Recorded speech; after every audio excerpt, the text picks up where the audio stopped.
Snow falls differently when a city is still trying to behave as though tomorrow will resemble yesterday. The flakes drift through the darkness beyond the street lamps and settle quietly along tram tracks that continue into the distance. Their arrival appears ordinary.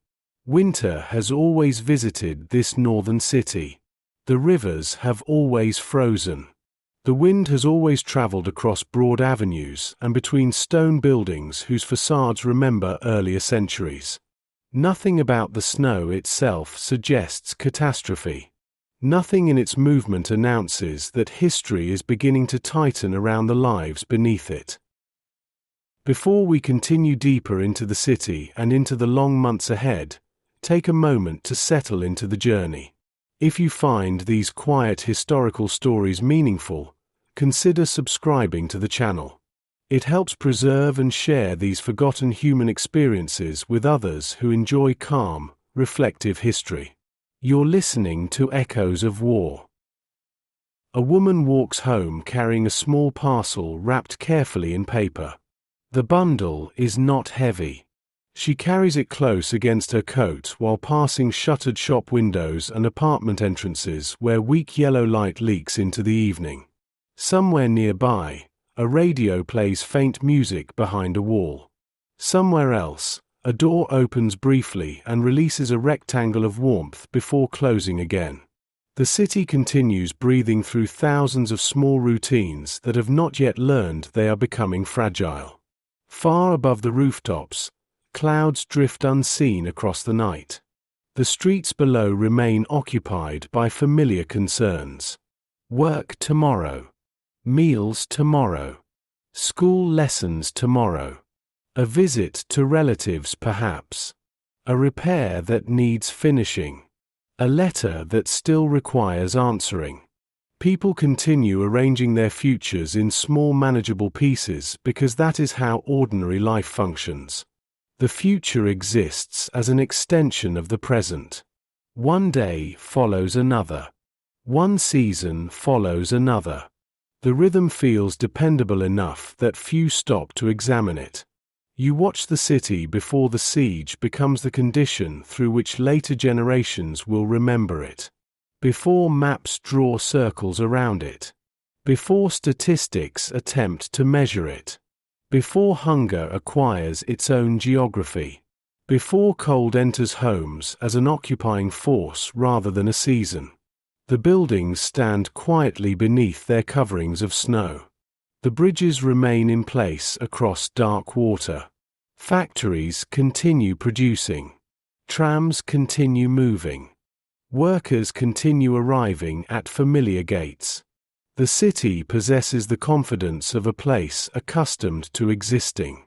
It is large enough to seem permanent. Strong enough to seem secure. Familiar enough that most of its inhabitants rarely consider what would happen if the structures surrounding daily life began to disappear one by one. Along one avenue, women wait for transportation after finishing their shifts. Their conversations rise briefly into the winter air before dissolving into the darkness. They discuss family matters, workplace concerns, minor shortages, rumors arriving from distant fronts. News of war already exists beyond the city. Reports travel through newspapers and broadcasts. Yet distance still performs a comforting task. Events occurring elsewhere remain elsewhere. The mind naturally preserves separation between danger and home. Inside apartment kitchens, lamps glow above tables where evening meals are being prepared. Pots simmer gently. Bread rests beside cutting boards. Children finish lessons. Older relatives sit beneath blankets discussing memories of previous hardships. The atmosphere is not carefree. Europe has already become a continent of uncertainty. Yet uncertainty remains abstract while routine remains tangible. A person can touch a teacup. A person can repair a coat. A person can plan next week's errands. Such ordinary actions create the reassuring illusion that continuity is stronger than disruption. The woman carrying the paper parcel reaches her building and pauses beneath the entrance light. Snow gathers along the shoulders of her coat. For a moment she looks back toward the street. Nothing unusual passes before her eyes. No visible sign announces the scale of change approaching the city. The road remains quiet. The lamps remain lit. The snow continues falling with the same patience it has shown for generations. History often arrives without spectacle. Not because the event itself lacks importance, but because ordinary life rarely recognizes the precise moment when its foundations begin to shift.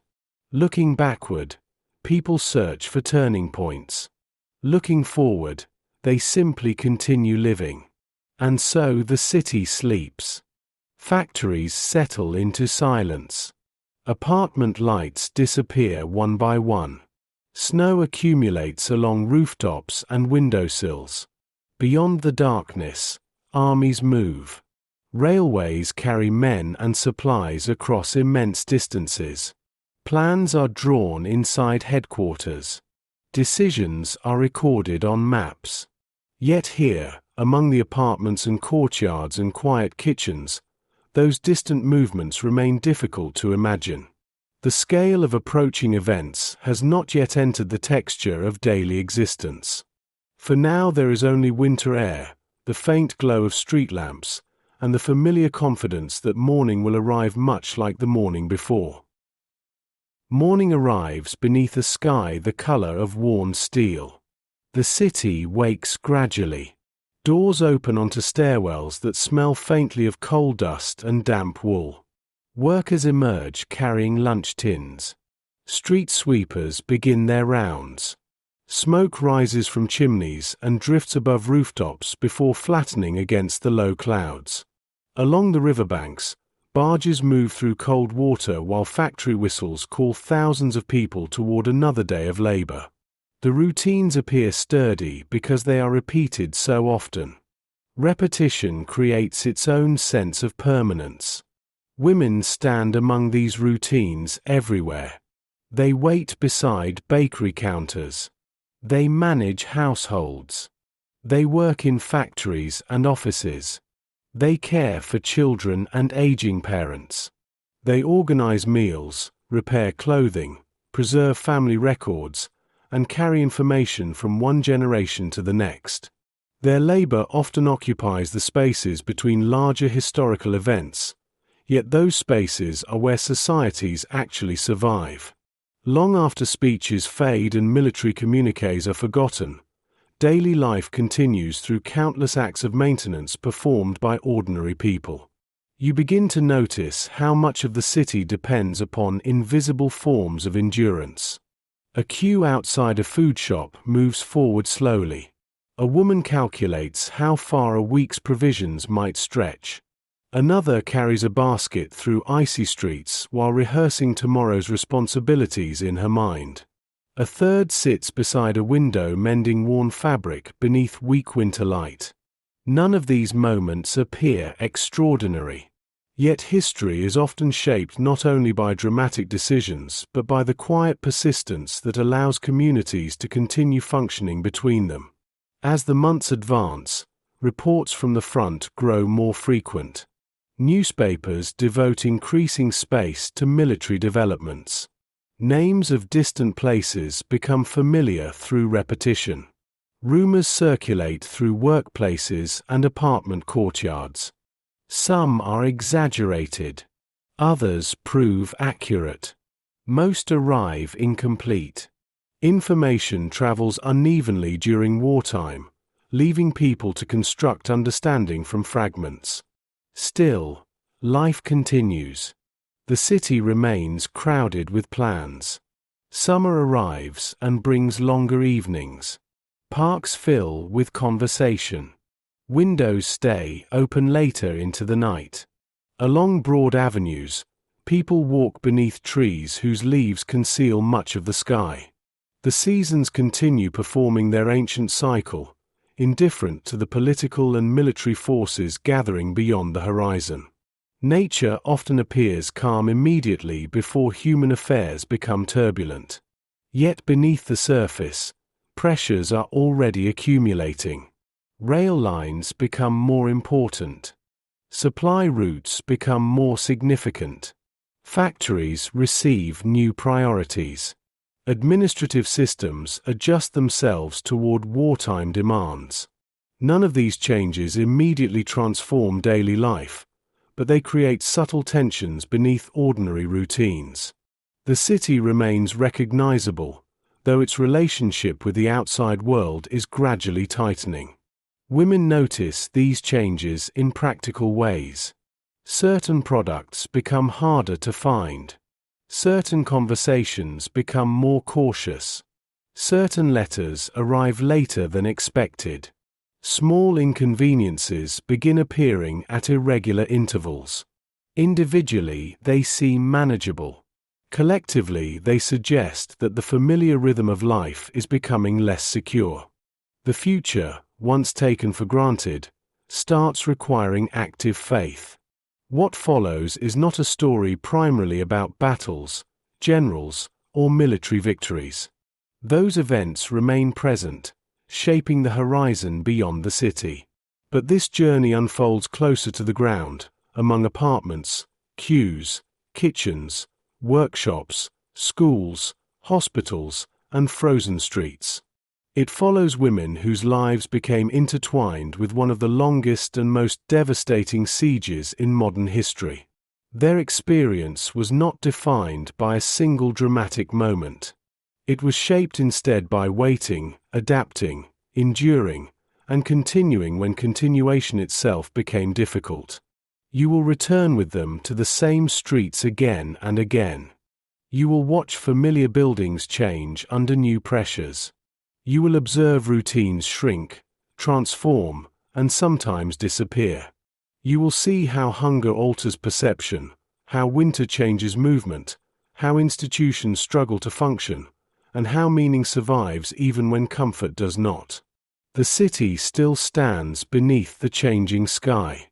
The rivers still move toward distant waters. The streets remain full of people who do not yet know how profoundly their lives are about to change. And somewhere above the rooftops, evening light begins to fade, leaving the first lamps glowing against the gathering darkness. The familiar city. The city occupies a curious place between land and water. Broad rivers divide neighborhoods that have grown together over centuries. Bridges carry people across channels whose surfaces reflect changing weather and changing seasons. Stone buildings rise beside factories. Government offices stand not far from crowded apartment blocks. Warehouses line sections of the waterfront, while churches and public squares provide familiar points of orientation. From above, the city appears ordered. Streets intersect. Railways connect. Institutions overlap. Everything seems arranged according to a logic that promises continuity. For those who live within it, however, the city is less a map than a collection of habits. A woman leaves her apartment before sunrise and follows the same route she has walked hundreds of times before. She passes the same bakery, crosses the same street, and arrives at the same factory gate. The route exists inside her body as much as inside the city itself. She no longer studies the buildings she passes. She moves through them the way a river moves through its channel. Familiarity reduces effort. Repetition transforms geography into routine. Across the city, thousands of others perform similar journeys. Teachers unlock classroom doors. Clerks arrange papers on desks. Nurses prepare wards for the day's patients. Tram conductors greet early passengers with practiced gestures. Women carrying baskets visit markets before work begins. Elderly residents open curtains and examine the weather. Every action appears ordinary because it belongs to a pattern repeated countless times before. You observe these routines not because they are unusual, but because they will later become difficult to maintain.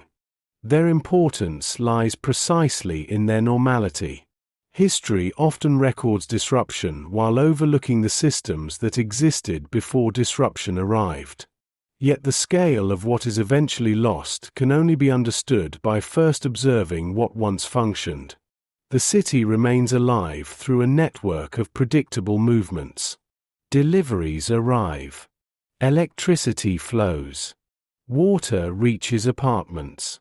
Food enters shops. Letters travel across distances.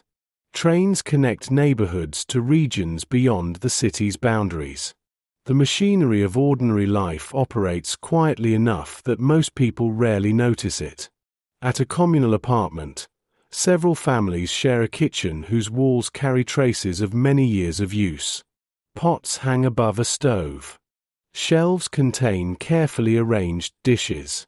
A woman waits for water to boil while listening to footsteps in the corridor beyond.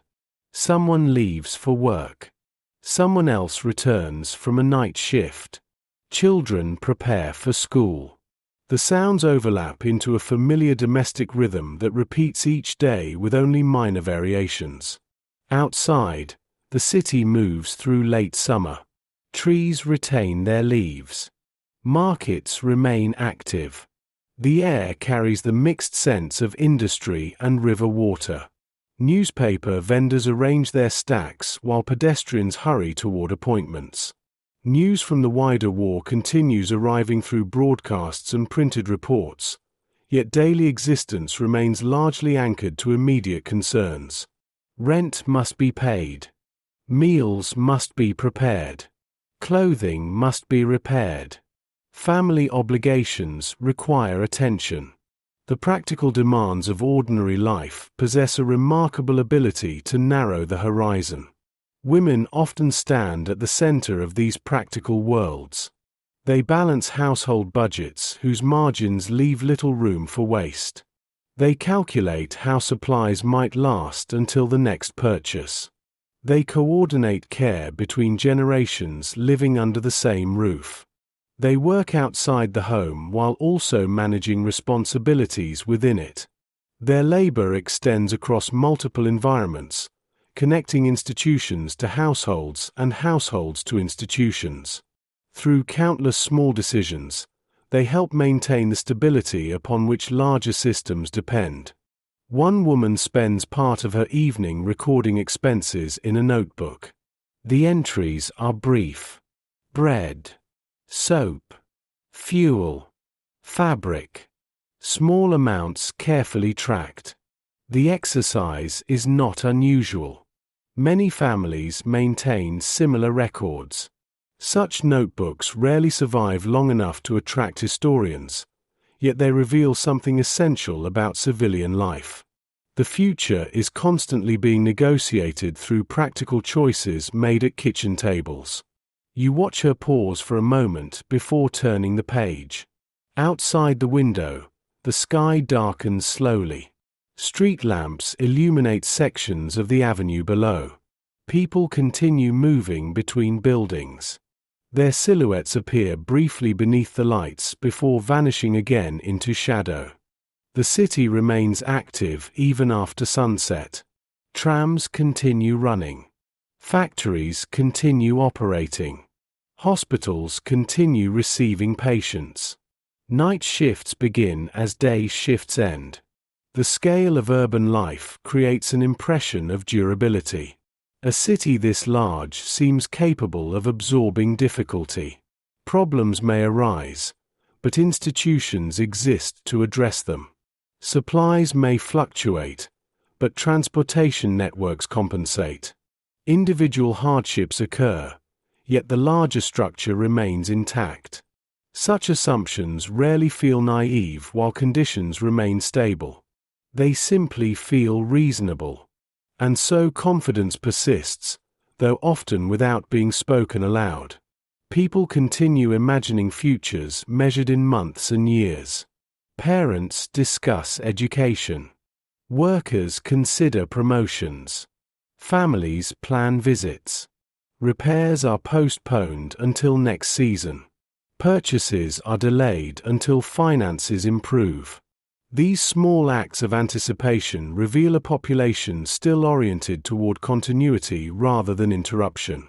Far beyond the city's boundaries, military movements continue reshaping entire regions. Yet distance remains a powerful filter. The sounds of those events do not reach these streets directly. Their consequences have not yet entered every apartment. For now, the city remains itself. A place of routines. A place of expectations. A place where tomorrow still appears connected to yesterday. As evening settles fully across the rooftops, windows begin glowing one by one. The light spreads through neighborhoods like a second constellation, fragile yet reassuring. Seen from a distance, the city appears calm. Seen from within, it feels permanent. Neither perception will remain unchanged. The approach of change is often quieter than memory later suggests. Years afterward, survivors would remember dates, announcements, and moments when the scale of danger became undeniable. Yet before certainty arrives, there is usually a long period during which ordinary life and approaching crisis coexist uneasily beside one another. The city enters this period gradually, not through a single shock, but through accumulating signals that are difficult to interpret in isolation. At first, the signs seem administrative. Factory schedules change. Certain materials receive higher priority. Transportation networks become increasingly occupied by military requirements. Offices circulate new instructions. Managers attend additional meetings. Inventories are reviewed more carefully. Small adjustments ripple outward through institutions that are preparing for circumstances not yet fully visible to the public. For many women, these changes appear first at work. A factory employee notices new production targets. A nurse hears discussions about expanding capacity. A teacher observes revised emergency procedures. Clerks process unfamiliar paperwork.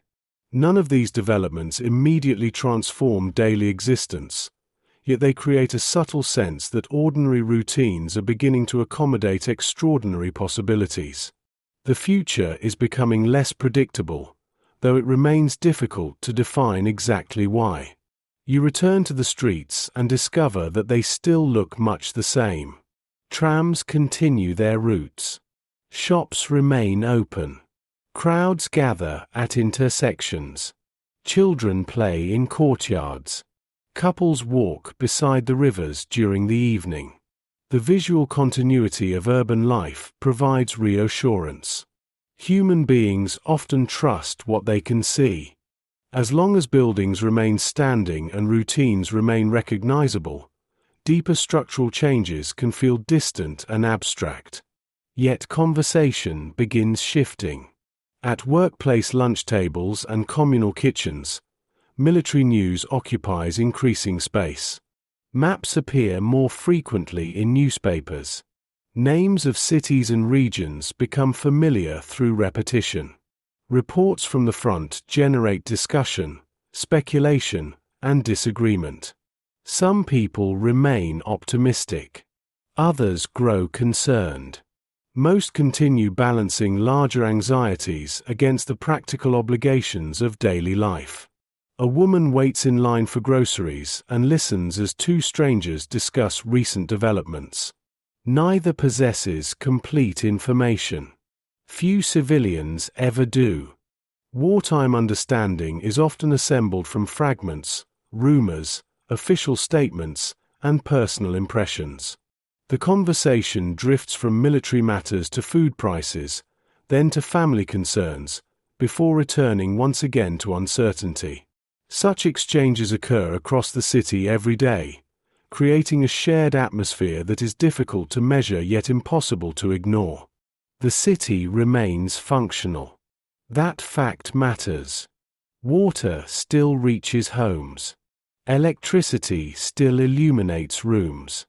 Deliveries still arrive. Hospitals still operate according to familiar procedures. The infrastructure surrounding daily life continues performing its duties. Stability persists not because danger is absent, but because large systems possess momentum. They do not stop all at once. They continue moving even as pressure begins accumulating against them. Women often become careful observers of these pressures because they encounter them repeatedly through routine responsibilities. A shortage noticed once may be dismissed as temporary. A delay noticed twice may be coincidence. But repeated encounters reveal patterns. A product becomes difficult to obtain.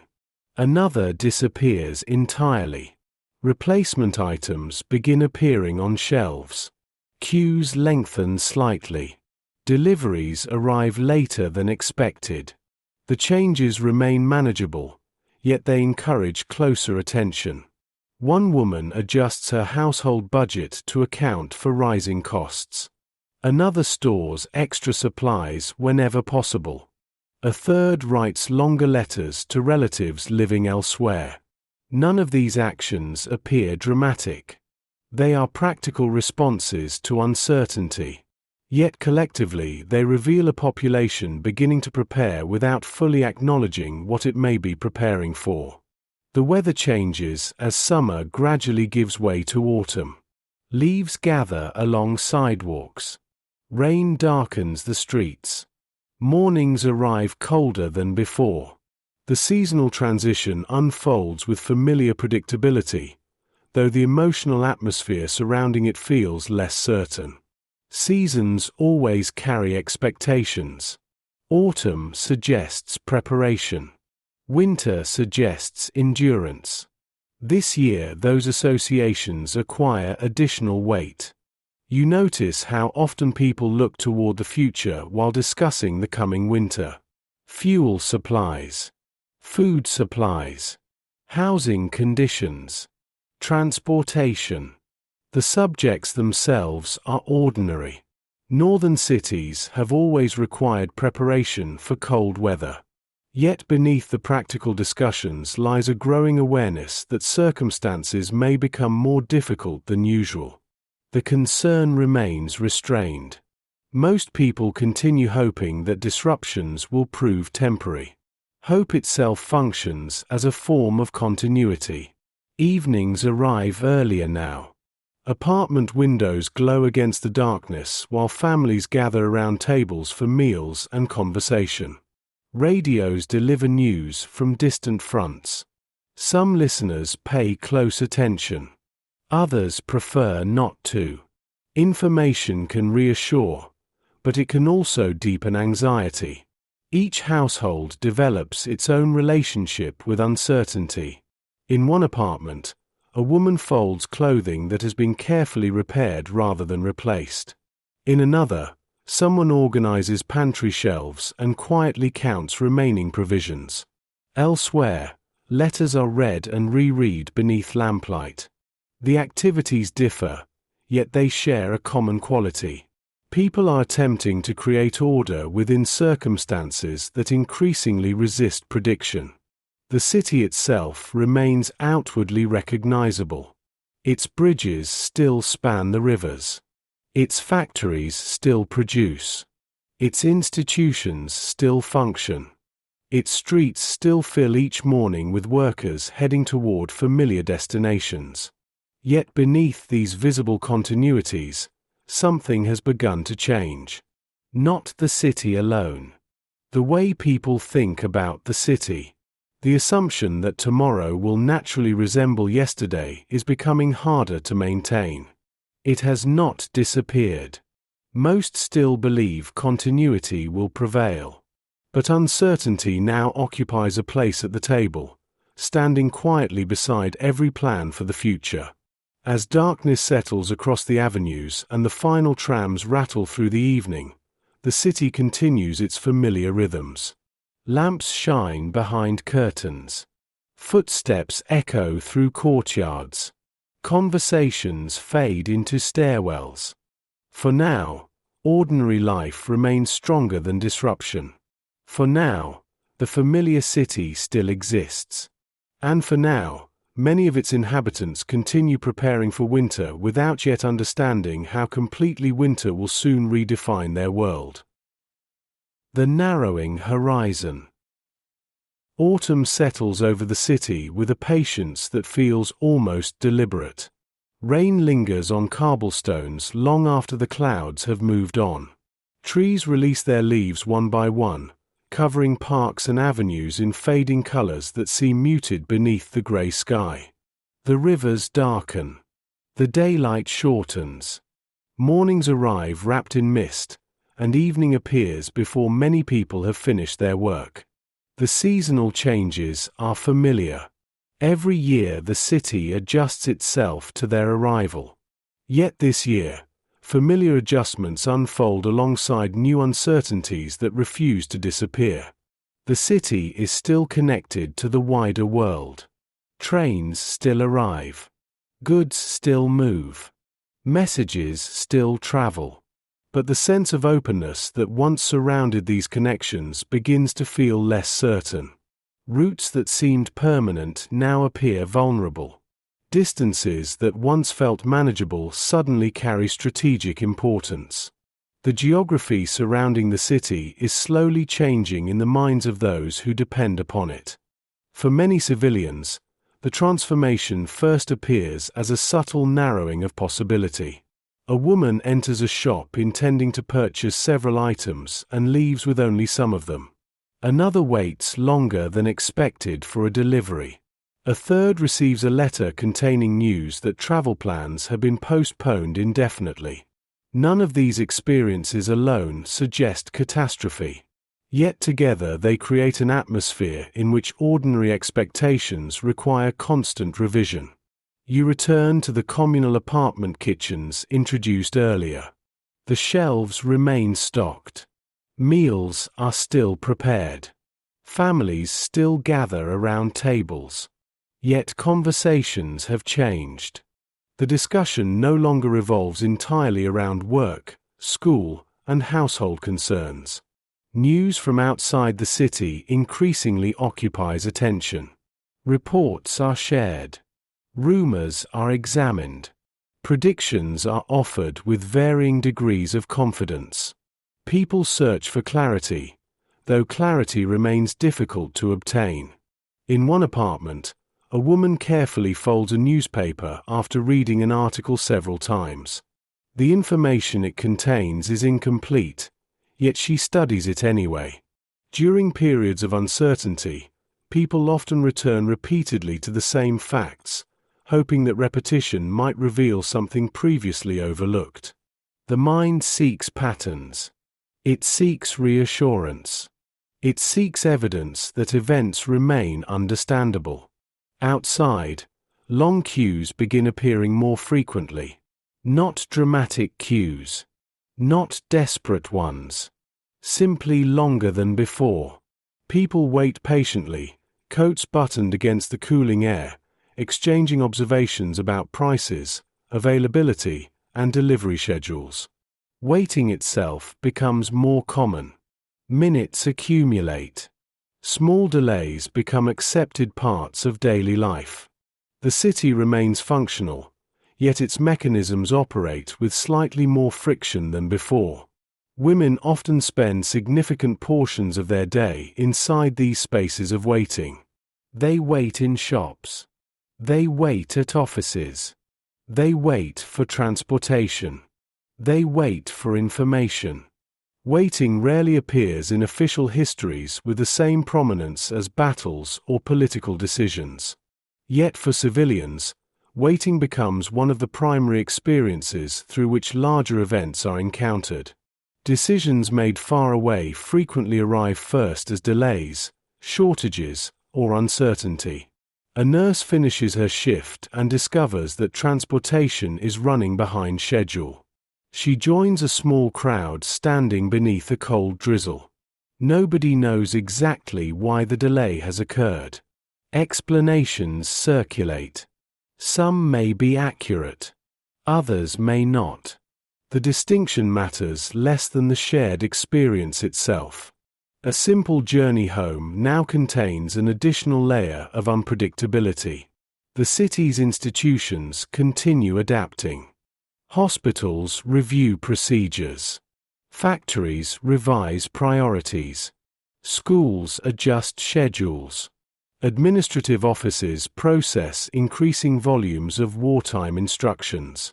The changes are often invisible to those outside these institutions, yet they gradually alter the rhythms of daily life. What once felt stable now requires constant adjustment. The city remains intact, but it is beginning to bend beneath pressures that are growing more difficult to ignore. You observe how people respond. Most do not panic. Panic is uncommon during the early stages of prolonged crises. More often, individuals adapt incrementally. They make practical modifications. They conserve resources. They postpone unnecessary purchases. They pay closer attention to information.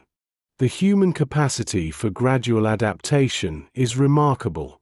It allows societies to continue functioning under conditions that might have seemed unacceptable only months earlier. A woman starts keeping a slightly larger reserve of food than she once considered necessary. Another becomes more careful about waste. Someone repairs clothing that previously might have been replaced. These decisions emerge not from certainty, but from caution. The future remains unclear, and caution feels increasingly reasonable. Meanwhile, the weather continues its steady progression toward winter. Cold air arrives more frequently. The first frosts appear. People inspect windows and heating systems. Fuel becomes a recurring topic of conversation. Preparations that would normally feel routine now carry additional significance. Every household understands that winter demands planning. This year, however, planning occurs against a backdrop of growing uncertainty regarding what resources will actually be available when the cold deepens. The city remains busy. Factories continue operating late into the evening. Workers fill the streets during shift changes. Markets remain active. Hospitals remain crowded. Life continues moving forward with determination that borders on habit. Yet the horizon is narrowing. Not visibly, not dramatically, but gradually, almost imperceptibly, the range of available choices is shrinking. Paths that once seemed open begin closing. Assumptions that once felt secure require reconsideration. The world beyond the city grows less accessible, and the city itself becomes more conscious of its dependence upon connections that can no longer be taken for granted. As another evening settles across the rooftops, rain taps softly against windows while families prepare for the night ahead. Lamps illuminate kitchens and shared rooms. Radios murmur quietly in the background. The city remains alive with ordinary activity. Yet beneath that activity lies a growing awareness that circumstances are changing faster than anyone would prefer. The familiar world has not vanished, but it is beginning to feel smaller. By early autumn, the city begins to experience a new relationship with distance. Places that once existed as names on railway schedules or destinations on maps acquire different significance. Roads, rail lines, waterways, and supply routes are no longer merely features of geography. They become lifelines whose importance grows with each passing week. Most civilians never see the vast logistical systems that sustain a modern city, yet they depend upon them every day. Food arrives because transportation functions. Fuel arrives because networks remain open. Daily life rests upon connections that are usually invisible until those connections begin to weaken. Women encounter this reality through practical experience rather than strategic understanding. A market vendor explains that a shipment has not arrived. A manager asks employees to conserve materials. A household adapts recipes because certain ingredients are becoming scarce. The larger causes remain distant, but the consequences begin appearing in kitchens, workplaces, and queues throughout the city. You return once more to the grocery lines. They have grown slightly longer. The conversations are somewhat quieter. People still joke occasionally. They still exchange observations about weather, family, and work. Yet the atmosphere has shifted. Waiting no longer feels like a minor inconvenience. It is becoming a regular feature of daily life. Individuals adjust their schedules around it. Extra time is set aside. Expectations become more flexible. A woman standing near the front of a queue keeps glancing toward the shop entrance. Her concern is not dramatic. She is simply calculating. If supplies are limited, arriving early matters. If stocks run out, alternative plans will be necessary. Such calculations become increasingly common.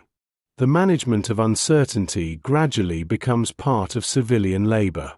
Elsewhere, households begin developing informal systems of resilience.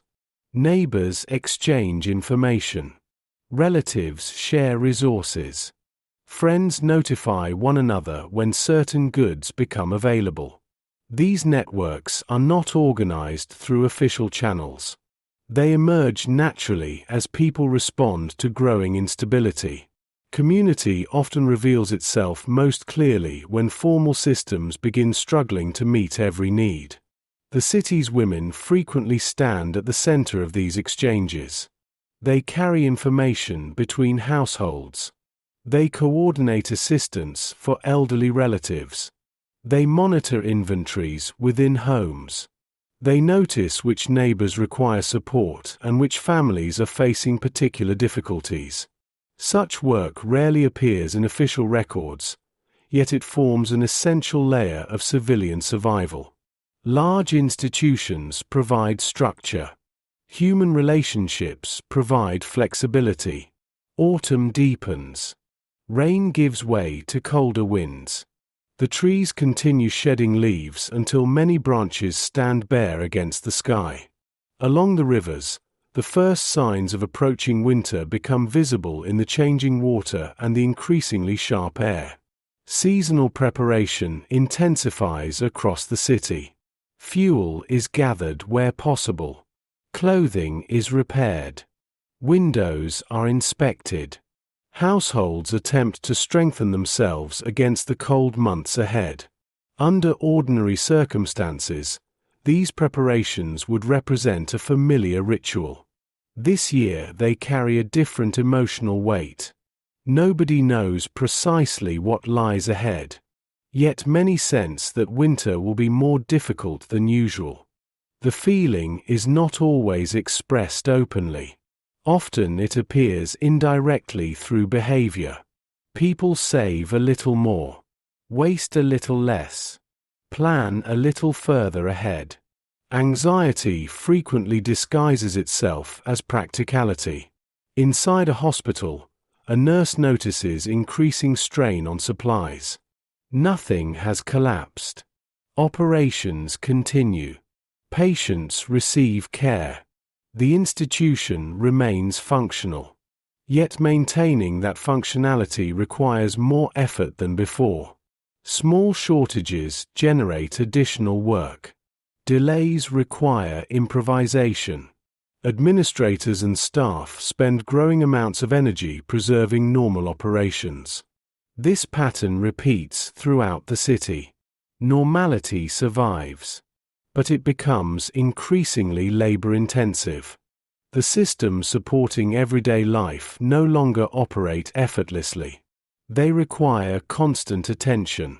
Every institution, every workplace, every household invests additional effort merely to maintain conditions that once seemed automatic. You begin to feel how exhausting this can become. Not through dramatic events, but through accumulation. A delayed delivery. An extended queue. A missing product. a revised schedule, a postponed journey.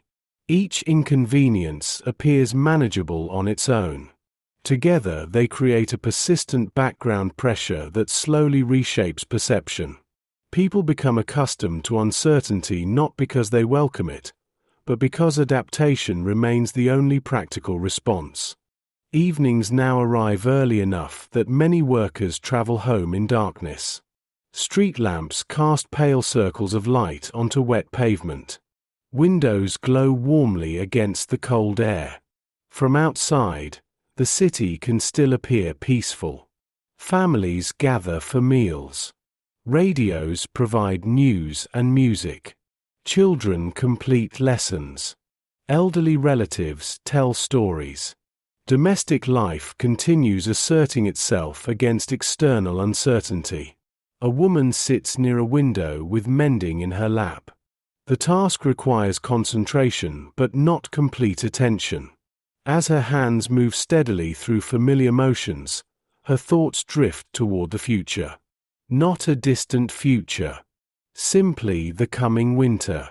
The next few months. The practical questions that remain unanswered. Will fuel be sufficient? Will food remain available? Will transportation continue operating reliably? The questions themselves are ordinary. The inability to answer them is new. Across the city, countless others entertain similar thoughts. Not continuously, not obsessively, but often enough that uncertainty becomes woven into daily consciousness. Outside, a cold wind moves through nearly empty streets. Leaves gather against walls and curbs. Clouds obscure the stars. Somewhere in the darkness beyond the city, military operations continue shaping the future. Their immediate details remain largely invisible here. Their consequences do not. The horizon has narrowed further now. The city still functions. The routines still exist. The institutions still operate. Yet the world beyond them feels less stable with each passing week. And as autumn edges steadily toward winter, many civilians find themselves preparing not for a clearly defined challenge, but for an unknown one whose outline is only beginning to emerge through the fog of uncertainty. The lamps continue glowing behind apartment windows. The queues continue forming each morning. The trains continue arriving, though not always on time. Life continues. But increasingly, it continues beneath a sky that feels heavier than before. The closed city. There is no single morning when every resident awakens and immediately understands that the city has become something different. Transformation on this scale rarely announces itself through one unmistakable moment. Instead, awareness spreads unevenly. Some recognize the danger early. Others continue hoping that conditions will improve. Most find themselves somewhere between those positions, attempting to interpret events while still managing the practical demands of daily life. Yet gradually, the reality becomes impossible to ignore. The city is no longer merely experiencing wartime difficulty. It is becoming isolated. The word itself carries a peculiar weight. Isolation sounds passive, almost abstract, when spoken aloud. In practice, however, it alters the meaning of countless ordinary activities. Every meal depends upon supply. Every heated room depends upon fuel. Every institution depends upon materials arriving from elsewhere. A large city survives through movement. When movement becomes restricted, the consequences eventually reach every apartment and every workplace. You return to the rivers and rail lines observed earlier. Months ago they appeared as elements of geography. Now they appear as questions. Can goods still arrive? Can routes remain open? Can enough supplies reach the population? The uncertainty surrounding these questions grows more significant with each passing day. Inside the city, Women continue their routines because routines remain necessary even when circumstances change. Factory workers report for shifts. Nurses continue caring for patients. Teachers continue instructing students. Mothers prepare meals from increasingly limited ingredients. Elderly women carry shopping bags through cold streets. Daily life persists, though its foundation feels less secure than before. The queues are longer now. Not dramatically at first. Just noticeably. People arrive earlier. They wait longer. Information becomes more valuable. News of a shipment spreads quickly through neighborhoods. The possibility of obtaining certain goods influences entire schedules. Time itself begins to reorganize around availability. A woman leaves her apartment before dawn because she has heard that a particular shop may receive deliveries. She joins a line that already stretches along part of the street. Around her, others wait quietly beneath the cold sky. The atmosphere remains orderly. Conversations occur in low voices. Yet beneath the surface lies a growing recognition that access to basic necessities can no longer be assumed. Waiting becomes work. Not metaphorically. Literally. Hours spent standing in queues are hours unavailable for other responsibilities. Yet the waiting cannot be avoided. Food requires waiting. Information requires waiting. Administrative matters require waiting. The city's residents begin investing increasing portions of their lives in uncertainty. Autumn continues fading into winter. The air sharpens. The ground hardens. Trees stand bare against the sky. Cold enters daily experience gradually enough that people scarcely notice its advance at first. A heavier coat. Earlier darkness. Frost on windows. Familiar seasonal markers. Yet under present conditions, each sign of approaching winter carries additional meaning. Winter is no longer merely a season. It is an approaching test. Inside communal apartments, conversations increasingly revolve around practical concerns. Fuel. Food. Storage. Repairs. Heating. People compare observations. They exchange advice. They discuss rumors. Nobody possesses complete information, but everyone understands that preparation matters. The challenge lies in preparing for conditions whose full extent remains unknown. You observe how women manage uncertainty through action. A cupboard is reorganized. A supply inventory is checked. Clothing is repaired rather than replaced. Food scraps are preserved rather than discarded. The actions themselves are small. Their cumulative significance is not. Across the city, thousands of similar decisions gradually alter patterns of consumption and behavior. Civilian adaptation often begins long before formal acknowledgement of crisis. At hospitals, administrators examine inventories more frequently. At schools, staff members discuss contingency plans. At factories, production requirements continue increasing while resources become harder to secure. Every institution remains functional. Every institution feels pressure. The city's ability to continue operating now depends increasingly upon improvisation, discipline, and endurance. A nurse finishing a late shift walks home through streets that feel quieter than they once did. The darkness arrives earlier now, and fewer people linger outdoors after work. The cold encourages efficiency. Most move directly between destinations. The city's energy has become more focused, less leisurely. There is still life in the streets, but less of the casual movement that characterized earlier months. The psychological landscape changes alongside the physical one. People begin thinking in shorter intervals.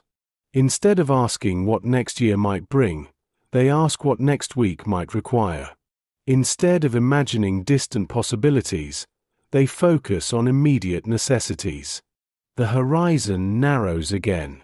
Not because imagination disappears, but because circumstances demand concentration. The practical needs of survival occupy increasing amounts of mental space. You can feel this shift while moving through the city. The buildings remain familiar. The streets remain familiar. The institutions remain familiar. Yet the emotional atmosphere surrounding them has changed. Confidence has given way to vigilance. Expectation has given way to preparation. The city is still alive, but it is no longer relaxed. As evening settles across rooftops dusted with early frost, lights appear behind windows throughout the neighborhoods. Families gather indoors. Radios continue delivering news. Meals continue being prepared. Daily life continues asserting itself against uncertainty. Yet outside those windows, beyond the warmth of kitchens and shared rooms, the city is becoming something it has never been before. A place increasingly defined not by its connections to the world beyond it, but by the possibility of losing them. As the weeks pass, the city's relationship with time begins to change. In ordinary circumstances, time is measured through calendars, schedules, holidays, and plans. People move through months with a general expectation that systems around them will continue functioning. When disruption becomes prolonged, however, a different form of measurement emerges. Days are increasingly evaluated according to what was obtained, what was lost, and what remains available for tomorrow. A woman standing in a queue no longer thinks only about today's meal. She thinks about next week's meal. The fuel remaining in storage. The bread expected tomorrow. The uncertainty beyond that. The future becomes compressed into manageable segments because looking too far ahead offers few reliable answers. You return to the apartment buildings that have appeared throughout the documentary's opening passages. The stairwells remain crowded. The communal kitchens remain active. The sounds of daily life still echo through corridors. Yet subtle changes are becoming visible everywhere. Shelves that once appeared comfortably stocked now contain narrower selections. Meals are planned more carefully. Conversations linger longer on practical matters. Every household begins conducting quiet calculations that would have seemed unnecessary only months earlier. The city is not starving. Not yet. That distinction matters. The experience of material decline rarely begins with catastrophe. It begins with adjustment. Portions become slightly smaller. Choices become slightly fewer. Substitutions become slightly more common. People notice these changes because they encounter them repeatedly. A single alteration can be dismissed. A pattern cannot.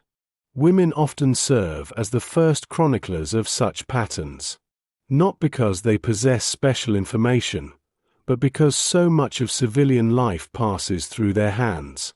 They purchase food, prepare meals, care for relatives, monitor household supplies.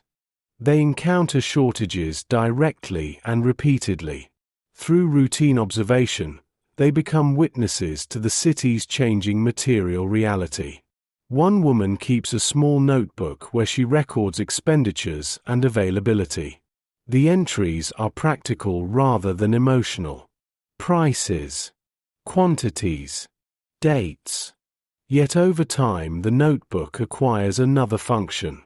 It becomes a record of narrowing possibilities. A history written not through political events, but through daily necessities. Outside, winter continues approaching. The first persistent cold settles across the city.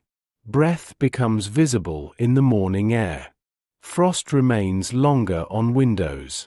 Water gathers ice along sheltered edges.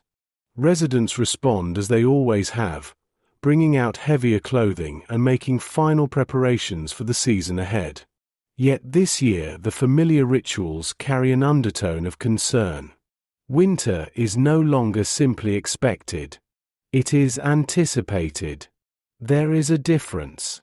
Expectation implies familiarity. Anticipation implies uncertainty.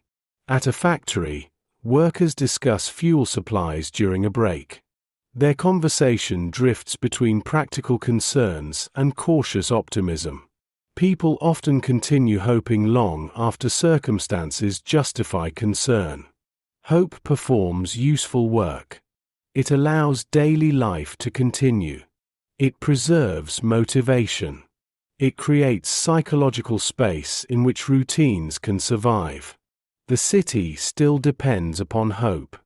But hope now shares the stage with vigilance. You observe how institutions attempt to preserve stability. Hospitals continue treating patients. Schools continue teaching. Factories continue producing. Administrative offices continue functioning.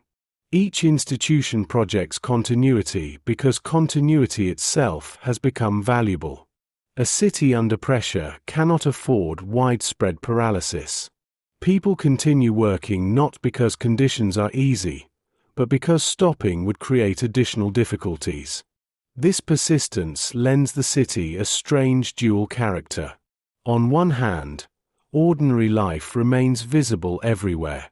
Children attend lessons. Workers report for shifts.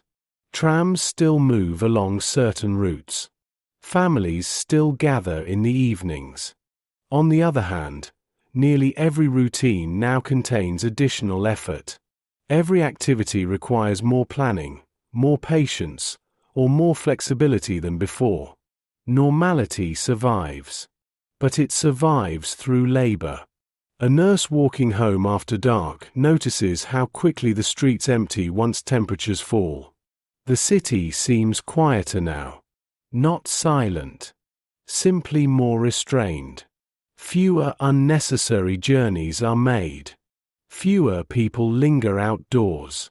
Energy is conserved almost instinctively. The approaching winter encourages efficiency even before necessity fully demands it. Across neighborhoods, women continue adapting in countless small ways. Extra blankets are prepared. Food is used more carefully. Household tasks are reorganized around availability and necessity. No single adjustment appears dramatic. Yet together they represent the gradual transformation of civilian life under pressure. Adaptation spreads not through announcements, but through repetition. You can feel the city learning. Learning to wait longer. Learning to accept uncertainty. Learning to function with less. Such learning carries a cost. It requires attention. It requires emotional energy. It requires the abandonment of assumptions that once seemed reasonable. Yet human beings possess an extraordinary capacity to normalize changing conditions. What felt unusual a month ago becomes routine today. That process is already underway. As darkness settles over the city one evening, snow begins falling for the first time in earnest. The flakes drift between buildings and collect along rooftops, fences, and tram lines. Residents pause briefly to observe them before continuing with their errands. Winter has arrived exactly as expected. Yet the season enters a city that is no longer the same city it was only months earlier. The connections sustaining daily life have become fragile. The margins protecting comfort have narrowed. The confidence that once accompanied ordinary routines has weakened. The city still functions. The lights still shine. The queues still form. The institutions still endure. But beneath these continuities lies a growing awareness that the coming months will demand something new from those who remain here. Not merely patience. Not merely adaptation. Something deeper. Something colder. The snow continues falling long after the streets have emptied, covering familiar landmarks in a quiet white layer that conceals change without preventing it. And by morning, the city will wake inside a different season. The queue and the ration card. Winter arrives not as a single event but as a series of small negotiations between the body and the world around it. Each morning begins with a calculation. How much fuel remains? How much food remains? How much strength remains? The answers vary from household to household, yet the questions become increasingly universal. Across the city, people awaken beneath blankets and listen for familiar sounds from adjoining rooms. Footsteps in hallways. Doors opening. Water running through pipes. The continuation of ordinary noises provides reassurance. As long as these sounds remain, daily life continues. Outside, snow gathers along streets already worn smooth by countless journeys. The city still functions. Trams still move along certain routes. Factories still open their gates. Hospitals still receive patients. Schools still attempt to maintain lessons. Yet the effort required to sustain these activities is growing steadily. Every institution depends upon resources that are becoming more difficult to secure. Every household depends upon supplies that seem less certain than before. The queue has become one of the defining spaces of civilian life. Not a temporary inconvenience. A recurring environment. People spend hours within it. They learn its rhythms. They recognize familiar faces. Information circulates through lines before appearing elsewhere. Rumors arrive. Confirmations arrive. Disappointments arrive. Entire portions of the day are reorganized around waiting. A woman leaves home before dawn carrying a small bag and her ration documents. The city around her remains dark. Snow muffles sound beneath her boots. Street lamps illuminate patches of drifting white while distant factory whistles echo through the cold air. Others are already moving in the same direction. Individuals emerge from apartment entrances and side streets, each carrying similar concerns.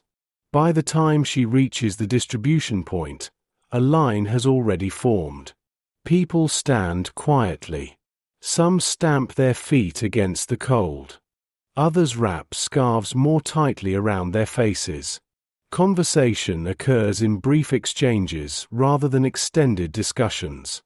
The weather demands conservation of energy. The uncertainty surrounding supplies encourages attention. Nobody wishes to lose a place in line through distraction. You remain there with them. Waiting. The queue advances slowly enough that movement often goes unnoticed. A person takes several steps forward, then remains stationary for many minutes. The pattern repeats throughout the morning. Time acquires a different texture inside such environments. Progress exists, but only in small increments. The ration card itself becomes a significant object. A small piece of paper. Folded carefully. Protected from damage. Carried repeatedly between home and distribution points. Its physical size remains modest. Its importance does not. The card transforms access to food into something measured, documented, and increasingly precious.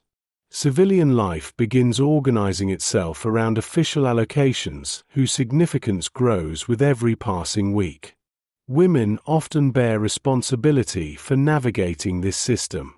They wait in lines. They monitor household needs. They calculate how rations will be divided among family members. They determine what can be saved and what must be consumed immediately. Such decisions are practical, yet they also carry emotional weight. Every allocation represents more than food. It represents time. Time until the next distribution. Time until the next opportunity to obtain supplies. Time until uncertainty returns. A woman receives her ration and immediately begins calculating. Not consciously at first. The process has become habitual. How many meals can be prepared? What ingredients remain at home? Whether substitutions will be necessary. Whether anything can be preserved for later. The calculations accompany her through the streets as she returns home beneath the grey winter sky. Inside apartment kitchens, food preparation changes. Recipes become simpler. Ingredients become more carefully measured. Waste becomes increasingly unacceptable. Items once treated casually acquire new significance. Crumbs are noticed.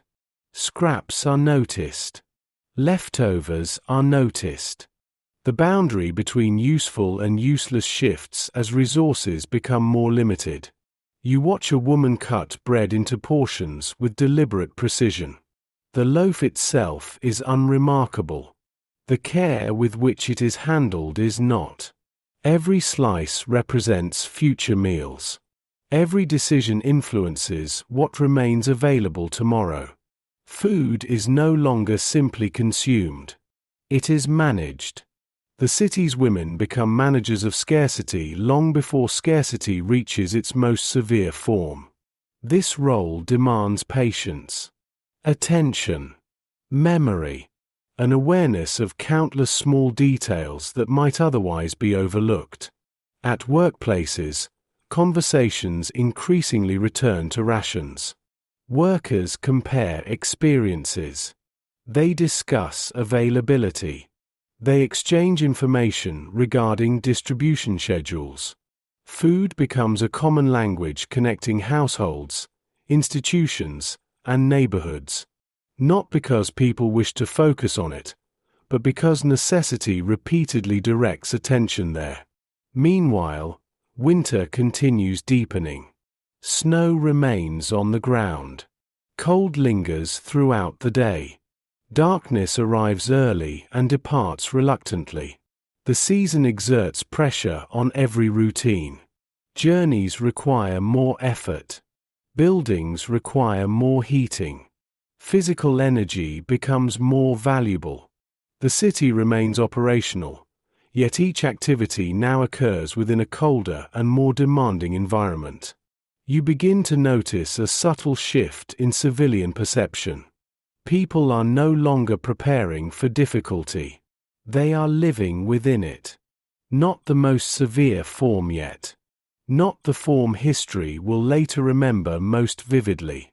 But a recognizable stage nonetheless. The stage where adaptation becomes routine. Where waiting becomes normal. Where ration cards become essential companions. And where the ordinary act of obtaining food expands into one of the central occupations of daily life. Outside, another queue forms beneath a sky heavy with snow clouds. Figures stand patiently in the cold, their breath drifting into the winter air before disappearing. The line stretches farther than it did a month ago. And tomorrow, it may stretch farther still. The queue acquires its own geography. Over time, people learn where to stand when the wind becomes strongest. They learn which corners provide brief shelter and which walls retain a little warmth from nearby buildings. They learn the habits of particular distribution points and the rhythms of deliveries that may or may not arrive as expected. Knowledge accumulates through repetition. Waiting ceases to be an interruption of daily life and becomes one of its central environments. A woman recognizes several faces from previous mornings. They are not necessarily friends. Some know only one another's names. Others know no names at all. Yet familiarity develops nonetheless. Shared circumstances create quiet forms of community. People exchange small observations. Someone reports that another shop received a shipment yesterday. Someone else mentions a change in distribution hours. Information moves through the line almost as steadily as the line itself. You observe how important such exchanges become. Official announcements provide one layer of understanding. Everyday observation provides another. Civilians often navigate uncertainty through the accumulation of practical knowledge gathered from neighbors, co-workers, relatives, and strangers. In periods of stability, such knowledge feels useful. In periods of scarcity, it becomes essential. The ration card continues shaping daily existence. Each marking on the paper represents access to food that cannot easily be replaced elsewhere. People check the cards repeatedly. They fold them carefully. They store them in secure locations. The object itself is fragile, yet the system surrounding it increasingly governs civilian survival. Inside homes, meals continue shrinking in subtle ways. The change is gradual enough that no single dinner appears remarkable. Portions become slightly smaller. Ingredients become slightly fewer. Certain foods disappear entirely from regular use. New substitutes appear. Families adjust because adjustment remains possible. Human beings possess an extraordinary ability to redefine normality when circumstances require it. At first, the changes seem temporary. Many assume that conditions will improve. Many expect supply problems to ease. Many continue believing that the disruptions belong to a passing phase rather than a long transformation. Hope remains present in the city, not as confidence, as possibility. A woman preparing supper still imagines a future in which today's difficulties become stories told afterward. She does not yet understand how deeply the routines surrounding food will continue changing. Few do. The scale of a prolonged crisis is difficult to perceive while living through its early stages. Outside, winter settles more firmly across the streets. Snow is no longer an occasional visitor. It has become part of the environment itself. Footpaths narrow between drifts. Ice forms along gutters and stairways. Journeys require additional effort. People walk carefully, conserving both balance and energy. The season demands attention from everyone who moves through it. At hospitals, staff members begin noticing broader consequences of scarcity. Fatigue appears more frequently. Minor illnesses become more difficult to overcome. Patients recover more slowly. Nothing dramatic occurs all at once. The changes emerge gradually, accumulating in records, observations, and conversations. Institutions continue functioning, yet they do so while carrying an increasing burden. The same pattern unfolds throughout the city. Factories continue operating. Schools continue teaching. Offices continue processing paperwork. Yet every institution now expends greater effort preserving activities that once seemed routine. Scarcity rarely attacks a society directly. More often it increases friction. Tasks become harder. Systems become less flexible. Margins disappear. You return to the communal kitchens. The shelves appear different now. Not empty. Simply narrower. The variety that once characterized everyday life has diminished. Households rely more heavily upon whatever remains available. Creativity becomes practical rather than artistic. Meals are organized around necessity rather than preference. Women spend long hours thinking about food without necessarily eating more of it. They think about obtaining it, preserving it, dividing it, stretching it. The mental labor surrounding scarcity expands alongside the physical labor required to address it. A significant portion of daily attention becomes occupied by questions that once required little thought. How much remains? How long will it last? What alternatives exist? The questions repeat across countless households, creating a shared psychological landscape that links people who may never meet one another. Meanwhile, the city itself grows quieter. Not silent. Quieter. Cold discourages unnecessary movement. Scarcity discourages unnecessary exertion. The energy once devoted to leisure increasingly flows toward practical concerns. Evening gatherings become smaller. Journeys become more purposeful. People begin conserving not only resources, but themselves. A woman walking home after collecting rations pauses briefly on a bridge overlooking dark water moving beneath sheets of forming ice. The city extends around her in every direction. Smoke rises from chimneys. Lights glow behind windows. Trams continue moving through the winter dusk. At first glance, the scene still resembles the city she has always known. Yet something fundamental has changed. The city's relationship with abundance has ended. Not entirely. Not absolutely.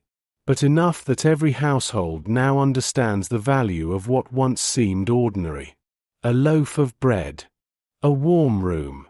A successful delivery. A full meal.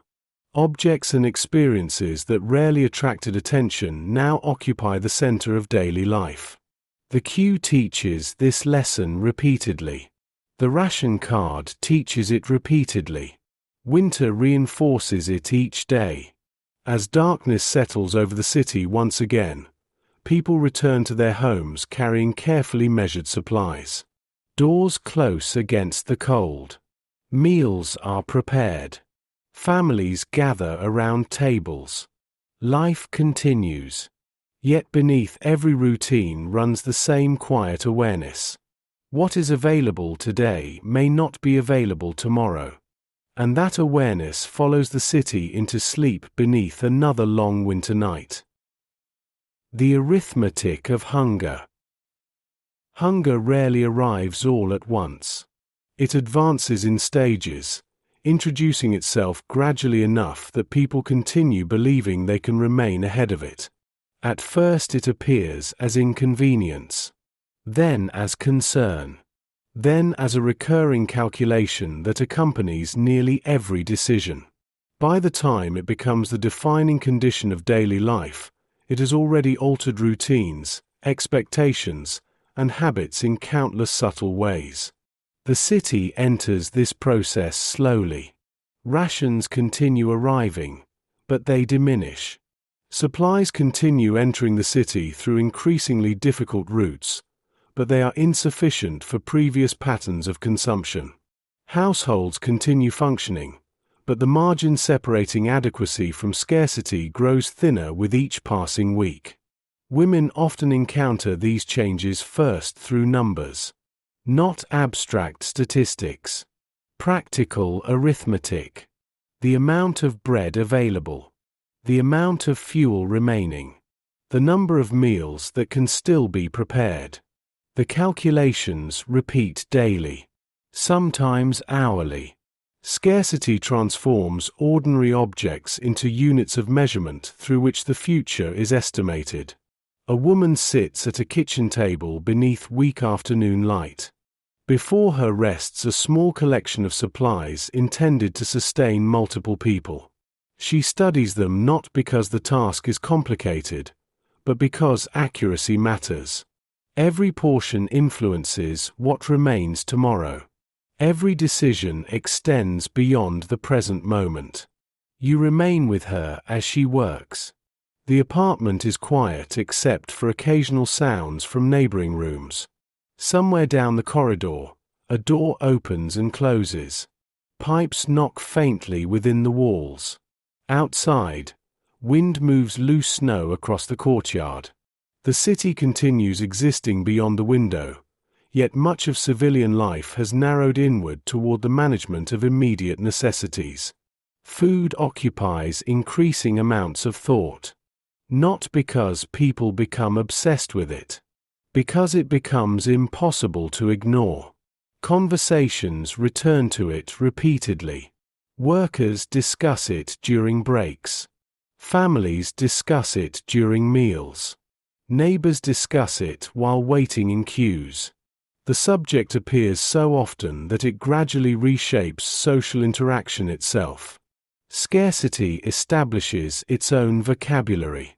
At a factory, several women compare ration allocations while preparing for another shift.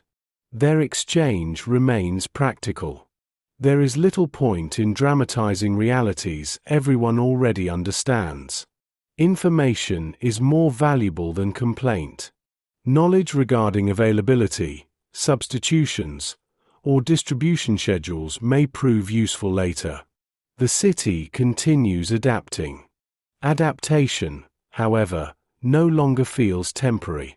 Earlier in the siege, many civilians adjusted with the expectation that conditions would eventually improve. Now improvement feels less certain. The routines of scarcity are becoming established. Individuals reorganize their lives accordingly. You notice this in the pace of movement. People walk more carefully. Not merely because of snow and ice. Because energy itself has become valuable. Every unnecessary journey carries a cost. Every unnecessary effort requires calories that cannot easily be replaced.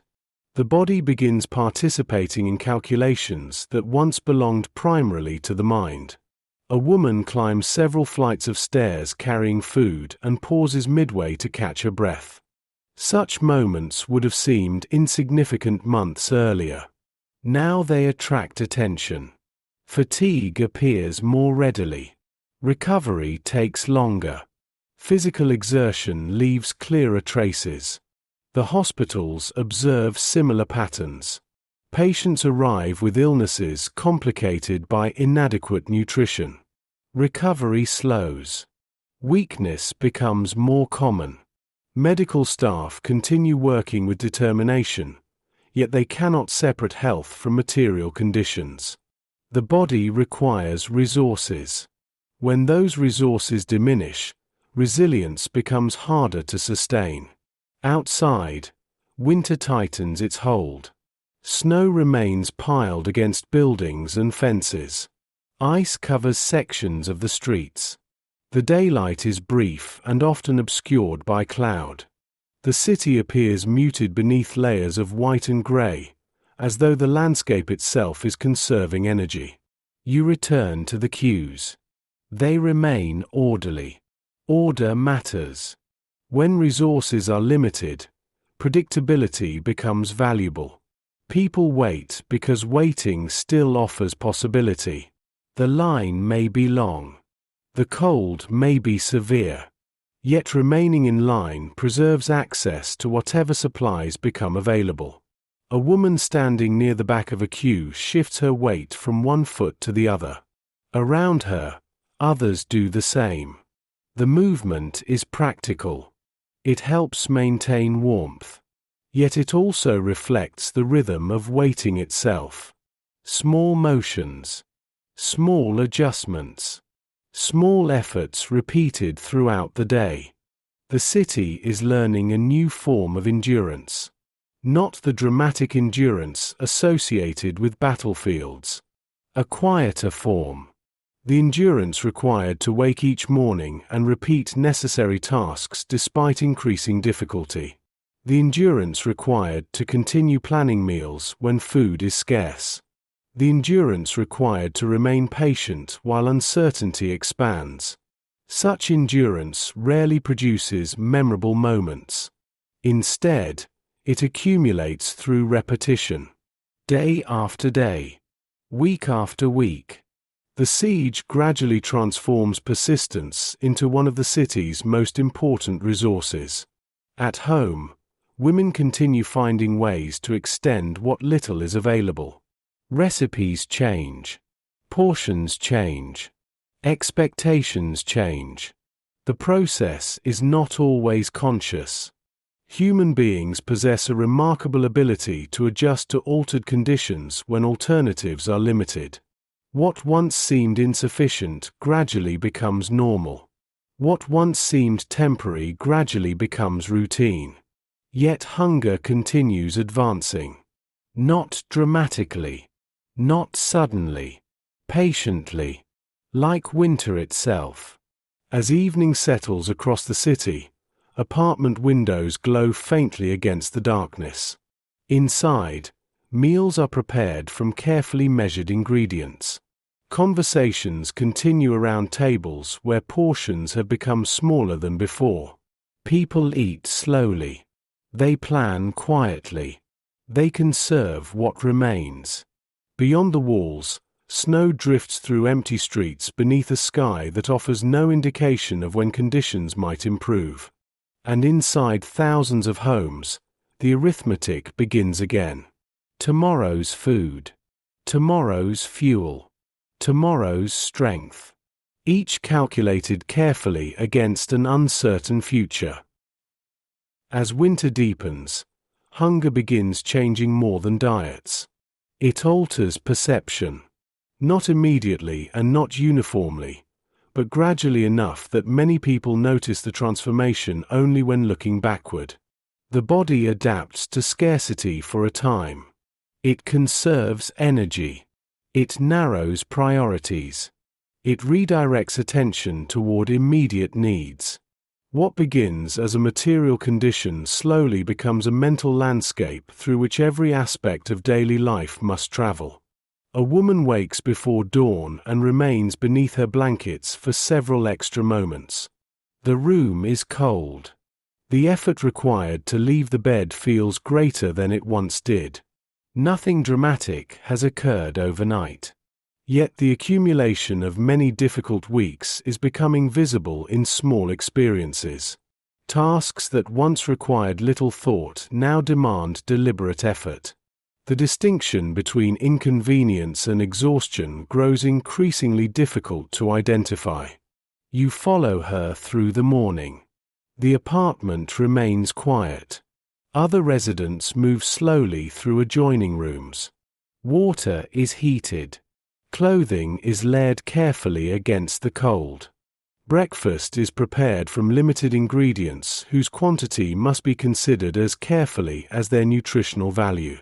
Every meal exists within a larger calculation extending days and weeks into the future. The city itself appears slower. Not inactive. Slower. People continue working. Deliveries continue moving. Institutions continue functioning. Yet a subtle reduction of pace becomes visible everywhere. Scarcity affects the body, and the body affects the city. Thousands of individual adjustments combine into a broader transformation of urban life.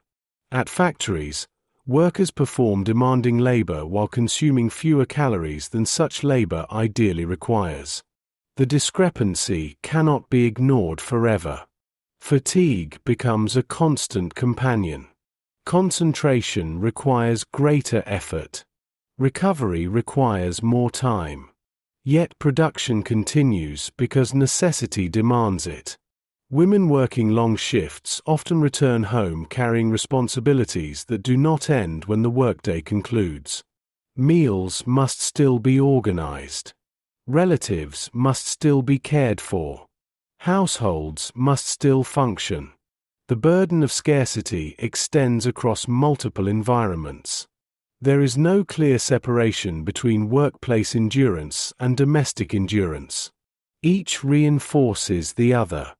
A nurse walking through a hospital corridor notices how often conversations return to the same subjects. Food, rations, health, availability. The repetition is understandable.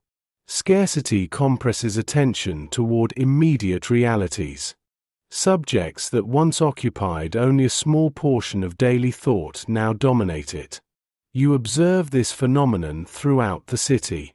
People discuss recipes that no longer resemble previous recipes.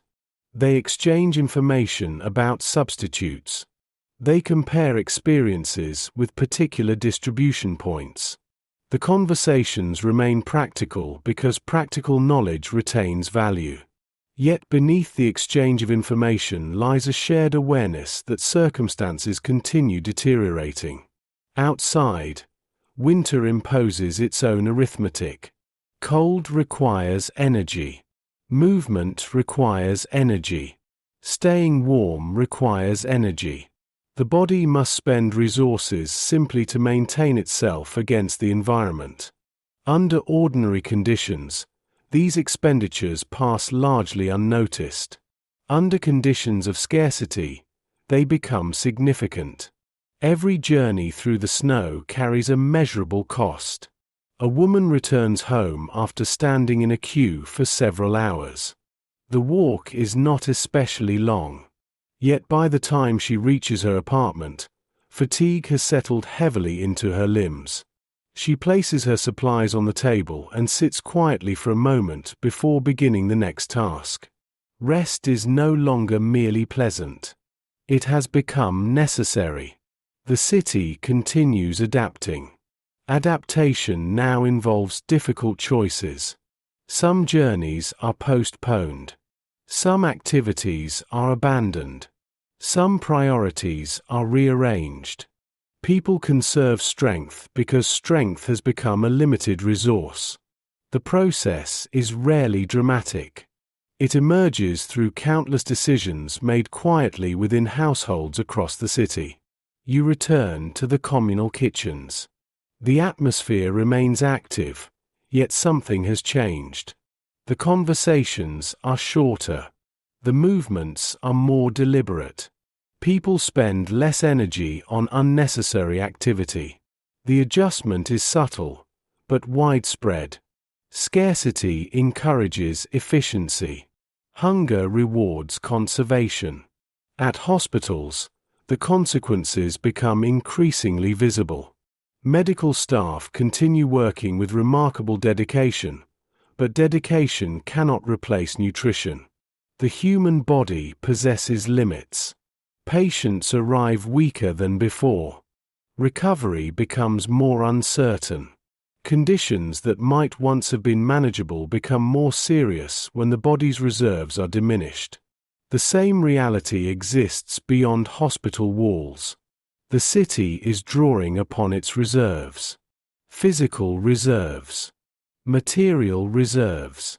Emotional reserves. Such reserves are not infinite. Yet neither are they immediately exhausted. This intermediate stage is important. The city has not collapsed. Life continues. Institutions continue. Families continue. The population remains active and determined. What changes is the amount of effort required to preserve normality. Every week demands more from people than the week before. A woman sitting near a window watches snow drift across the courtyard below. The scene is quiet, almost beautiful. The winter landscape conceals many hardships beneath its stillness. From a distance, the city appears peaceful. Smoke rises from chimneys. Lights glow behind curtains. Snow softens sharp edges and muffles sound. Yet inside those illuminated rooms, calculations continue. How much remains? How long can it last? What must be saved? What can be used? The arithmetic never fully disappears. It accompanies meals. It accompanies work. It accompanies sleep. Hunger does not merely reduce the quantity of food available. It reorganizes attention itself. It teaches people to measure time differently, to evaluate choices differently, and to assign value differently. The city is learning these lessons now. Patiently. Reluctantly. Day after day beneath the winter sky. As darkness settles across the rooftops once more, the queues disperse, the factories quieten, and families gather around tables where every portion has been considered carefully before being served. Outside, The snow continues falling. Inside, the arithmetic continues as well. And with each passing week, the numbers become harder to balance. The cold inside the walls. There comes a point in every northern winter when the cold ceases to exist outside and begins existing everywhere. At first, buildings resist it. Walls hold warmth. Windows separate interior air from exterior air. Stoves and radiators create small climates of comfort that allow daily life to continue despite the season beyond the glass. The distinction between indoors and outdoors remains clear. A person leaves the cold and enters warmth. The transition is immediate and reassuring. During the siege, that distinction gradually weakens. The process unfolds unevenly. Some buildings retain heat longer than others. Some households possess greater reserves of fuel. Some institutions receive higher priority. Yet across the city, the same pressure emerges. Heating becomes more uncertain. Fuel becomes more precious. Warmth becomes something that must be managed rather than assumed. You return to the apartment buildings that have accompanied the story from the beginning. The stairwells feel colder now. The walls seem to absorb more of the winter air. Windows accumulate thicker layers of frost. People move through shared spaces wearing clothing that would once have remained unnecessary indoors. Coats are kept nearby. Scarves remain accessible. Blankets appear more frequently in living spaces. A woman wakes before dawn and notices her breath in the room. The sight is familiar from outdoor mornings. Inside a bedroom, it feels different. She sits quietly for a moment, listening to the building around her. Somewhere above, footsteps cross a floor. Somewhere below, a door closes. The sounds continue. Life continues. Yet the physical environment has changed. The apartment no longer provides the same protection it once did. The city begins learning a new relationship with heat. Heat becomes a resource. Like food. Like fuel. Like time. Its presence is noticed. Its absence is noticed even more. In communal kitchens, residents gather around sources of warmth whenever possible. Practical tasks are arranged to take advantage of heated spaces. Conversations linger where temperatures are slightly higher. The geography of daily life shifts subtly as people organize themselves around pockets of relative comfort. You observe how quickly human behavior adapts. Rooms that once served one purpose acquire additional functions. Activities are combined. Small tasks require additional concentration. The body spends energy simply maintaining warmth, leaving less available for everything else. At workplaces, the effects become increasingly visible. Factory workers perform their duties while bundled against the temperature. Office staff work in rooms that feel less comfortable than they once did. Teachers conduct lessons in buildings where warmth can no longer be taken for granted. The institutions remain open. Their physical environments become harder to maintain. A nurse moving through a hospital corridor notices patients wrapped beneath additional blankets. Staff members adapt continually. Doors are opened and closed carefully. Heated spaces are used efficiently. Resources are directed where they are most needed. None of these measures fully solve the problem. They merely help manage it. The cold enters conversations. Not as a topic of curiosity. As a fact of existence. People compare temperatures. They discuss fuel. They exchange practical advice. The season has become an active participant in daily life rather than a passive backdrop. Winter influences decisions from morning until night. You return to a kitchen table where several women sit beneath dim light. One mends clothing.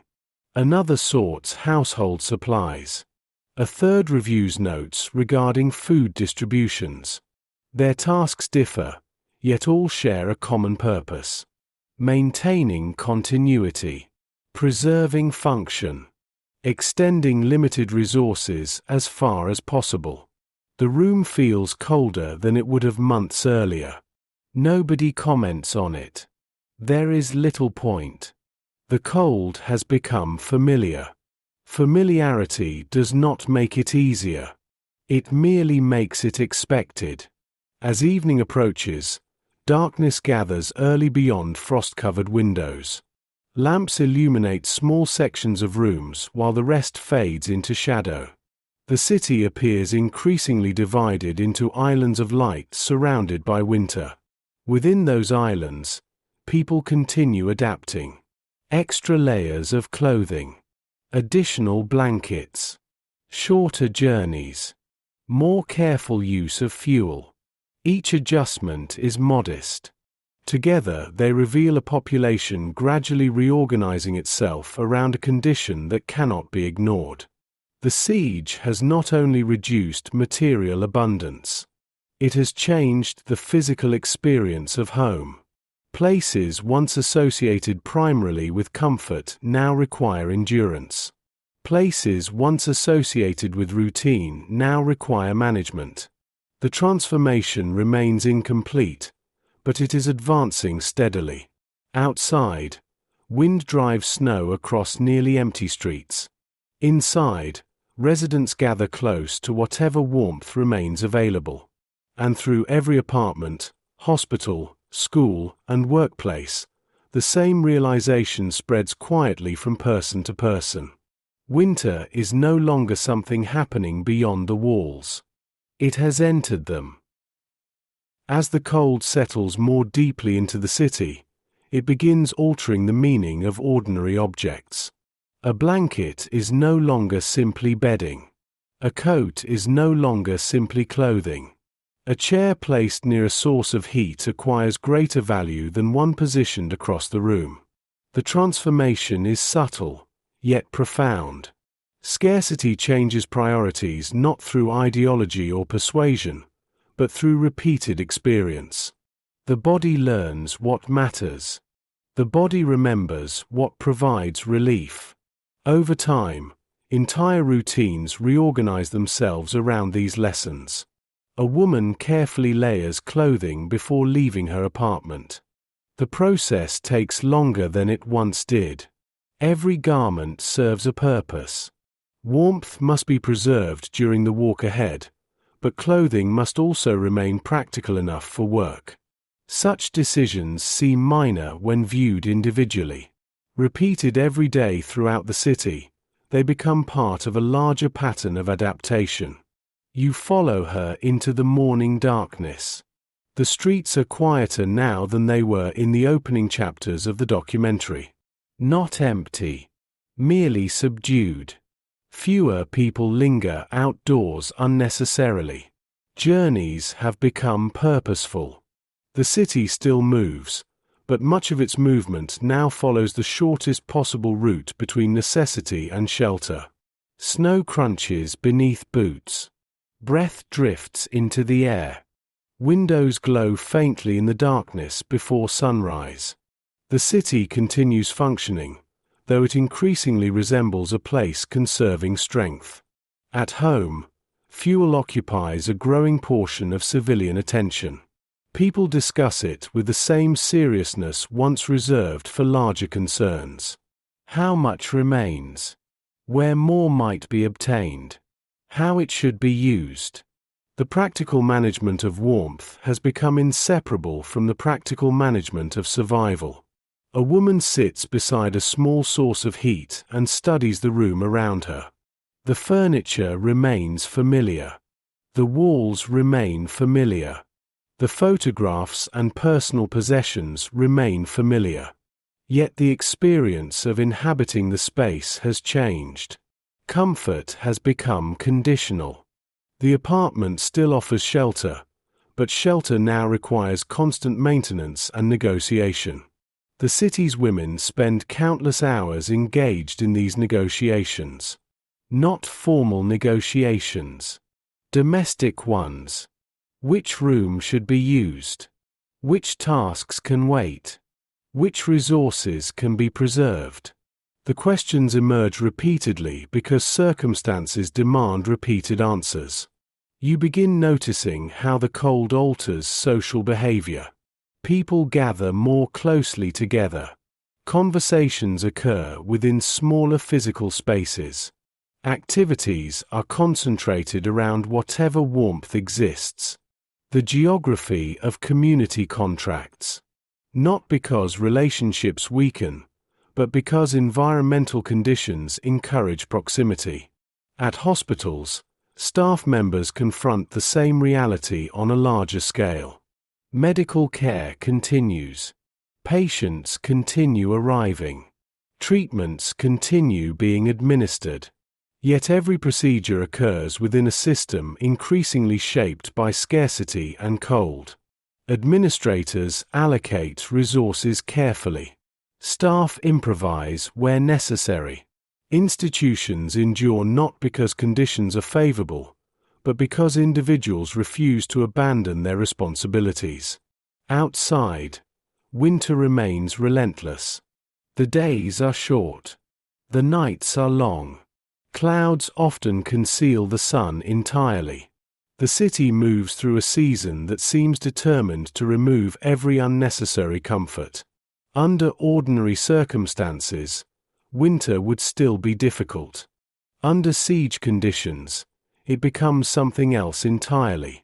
A force that magnifies every existing challenge. A woman returning from work pauses briefly at a courtyard entrance. Children no longer play there as frequently as they once did. Neighbors move through it quickly. Snow has accumulated against walls and fences. The space appears familiar and unfamiliar simultaneously. The physical structures remain unchanged. The life surrounding them has been transformed. You observe how often residents now measure success in modest terms. A room kept warm. A meal prepared. A journey completed. An illness avoided. The scale of achievement becomes smaller without becoming less important. In difficult conditions, ordinary accomplishments acquire extraordinary significance. Inside apartment buildings, evenings arrive early. Darkness presses against windows long before many people feel ready for the day to end. Lamps illuminate tables where food is portioned carefully. Clothing is repaired. Supplies are organized. Plans are made for tomorrow's queues, tomorrow's work, tomorrow's uncertainties. The routines continue because routine itself provides stability. A predictable action completed today increases the likelihood that another can be completed tomorrow. The city depends upon such continuity. Women help sustain it through countless acts that rarely attract attention. A bucket carried upstairs. A garment repaired. A meal stretched further than expected. A relative cared for. A queue endured. Individually, these actions appear small. Collectively, they become part of the mechanism through which civilian life survives. The cold remains present throughout all of it. Not dramatic. Not theatrical. Persistent. It waits in stairwells. It gathers on windows. It settles into rooms. It accompanies people through waking hours and sleeping hours alike. And because it never fully disappears, residents begin adapting not to occasional discomfort but to continuous pressure. This is the transformation now unfolding across the city. Cold is no longer an obstacle encountered from time to time. It has become an environment through which every decision, every journey, and every routine must pass. As another night settles across the frozen streets, lights appear behind curtains throughout the neighborhoods. Families gather indoors. Institutions prepare for another day. Workers rest before another shift. The city endures. Yet endurance now requires more than patience. It requires energy. And energy is becoming increasingly difficult to find. Outside, the winter wind moves quietly between buildings darkened by the early evening. Inside, people pull blankets closer and prepare for another night in a city where warmth has become one of the most precious things that remains. The weakening body. There is a stage in prolonged hardship when people stop measuring conditions primarily through the world around them and begin measuring them through themselves. The queues remain. The snow remains. The cold remains. Yet increasingly, the most significant changes occur within the body. A woman who has walked the same route to work for years discovers that the distance feels longer than before. The streets have not changed. The route has not changed. Her pace has. What once required modest effort now requires concentration. She notices the difference not because it arrives suddenly, but because repetition provides a point of comparison. The body remembers what movement used to feel like. Across the city, similar realizations emerge quietly. A staircase becomes more difficult. A bucket feels heavier. A walk requires more pauses. Tasks that once existed below conscious attention begin demanding awareness. The transformation is gradual enough that many people continue functioning long after their reserves have begun to diminish. Human beings possess a remarkable capacity to adapt to worsening conditions. Yet adaptation has limits. The body can compensate only for so long before scarcity begins leaving visible traces. You return to the apartment buildings that have carried the story through winter. The stairwells are colder now. The journeys slower. Residents still climb the same steps, carry the same supplies, and perform the same responsibilities. Yet many complete these actions with less strength than before. The difference is subtle when observed over a single day. Over weeks and months, it becomes unmistakable. A woman pauses midway up a staircase and rests her hand against the railing. She is not old. She is not ill. She is simply tired. The distinction matters. Exhaustion is becoming a common condition rather than an exceptional one. At factories, supervisors notice workers moving more slowly. Production continues, but effort increasingly exceeds available energy. The relationship between labor and nourishment has become unbalanced.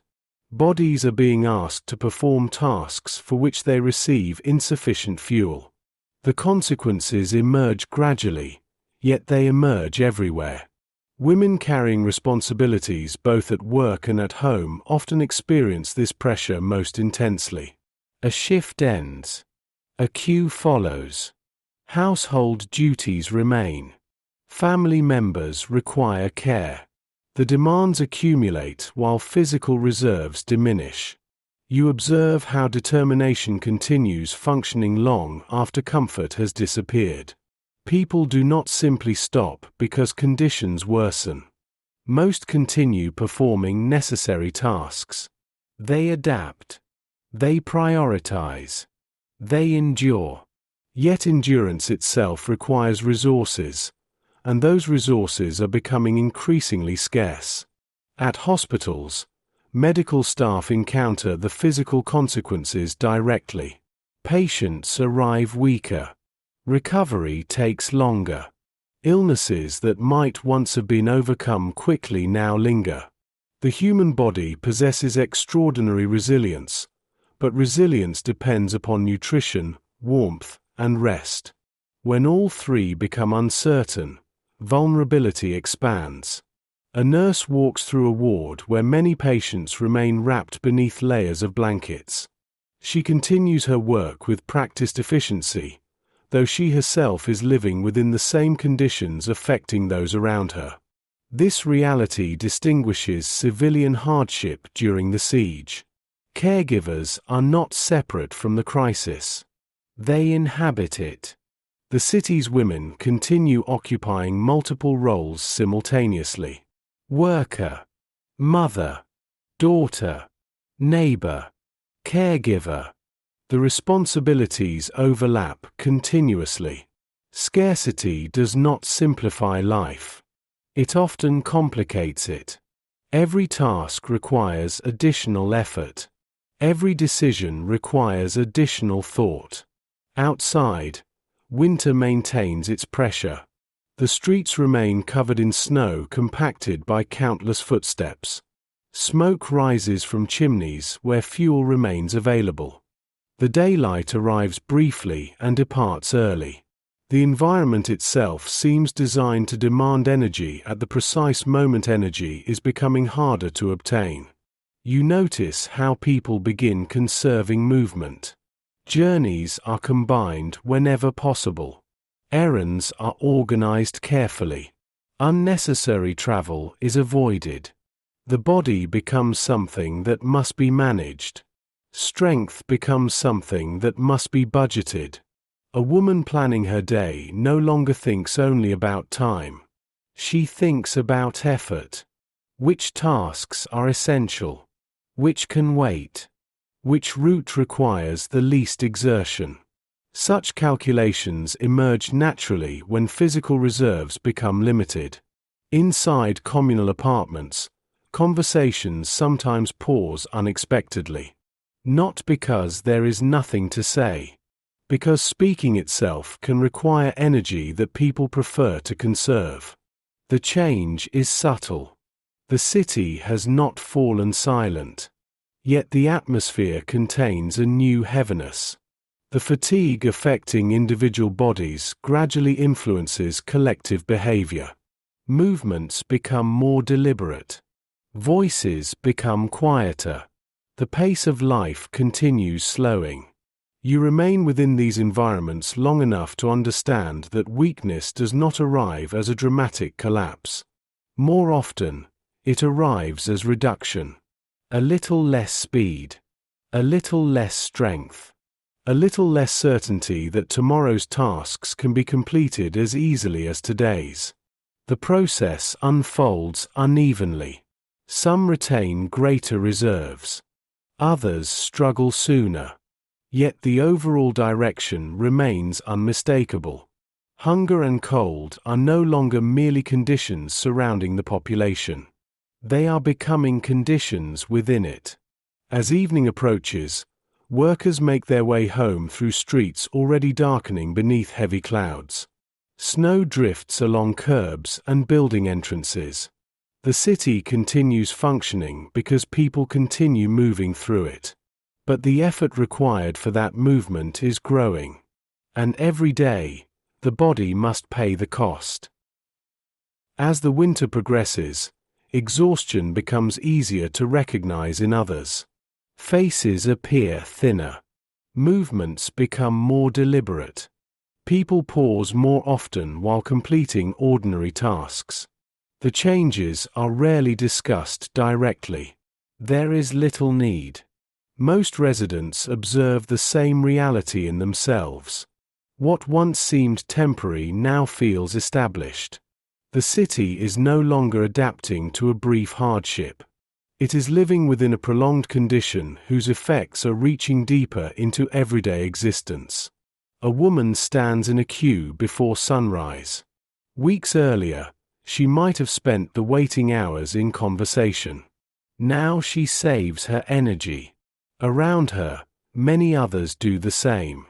The line remains orderly. People still exchange information when necessary. Yet silence appears more frequently. Silence requires less effort. You notice that time itself feels different. Not slower. Heavier. Each day contains the same number of hours, yet ordinary activities consume a larger portion of available strength. A journey to obtain food. A shift at work. A walk home through snow. The tasks remain familiar. The body's ability to perform them is changing. At factories, managers and workers confront realities that cannot be solved through determination alone. Machines require operation. Production targets remain. Responsibilities continue. Yet fatigue accumulates throughout the workforce. Some workers struggle to maintain previous output. Others require more frequent rest. The gap between what is required and what is physically available becomes increasingly difficult to ignore. Still, people continue. That fact deserves attention. The story of endurance is not simply a story of suffering. It is also a story of persistence. Individuals continue rising before dawn. They continue reporting for work. They continue standing in queues and carrying supplies and caring for relatives.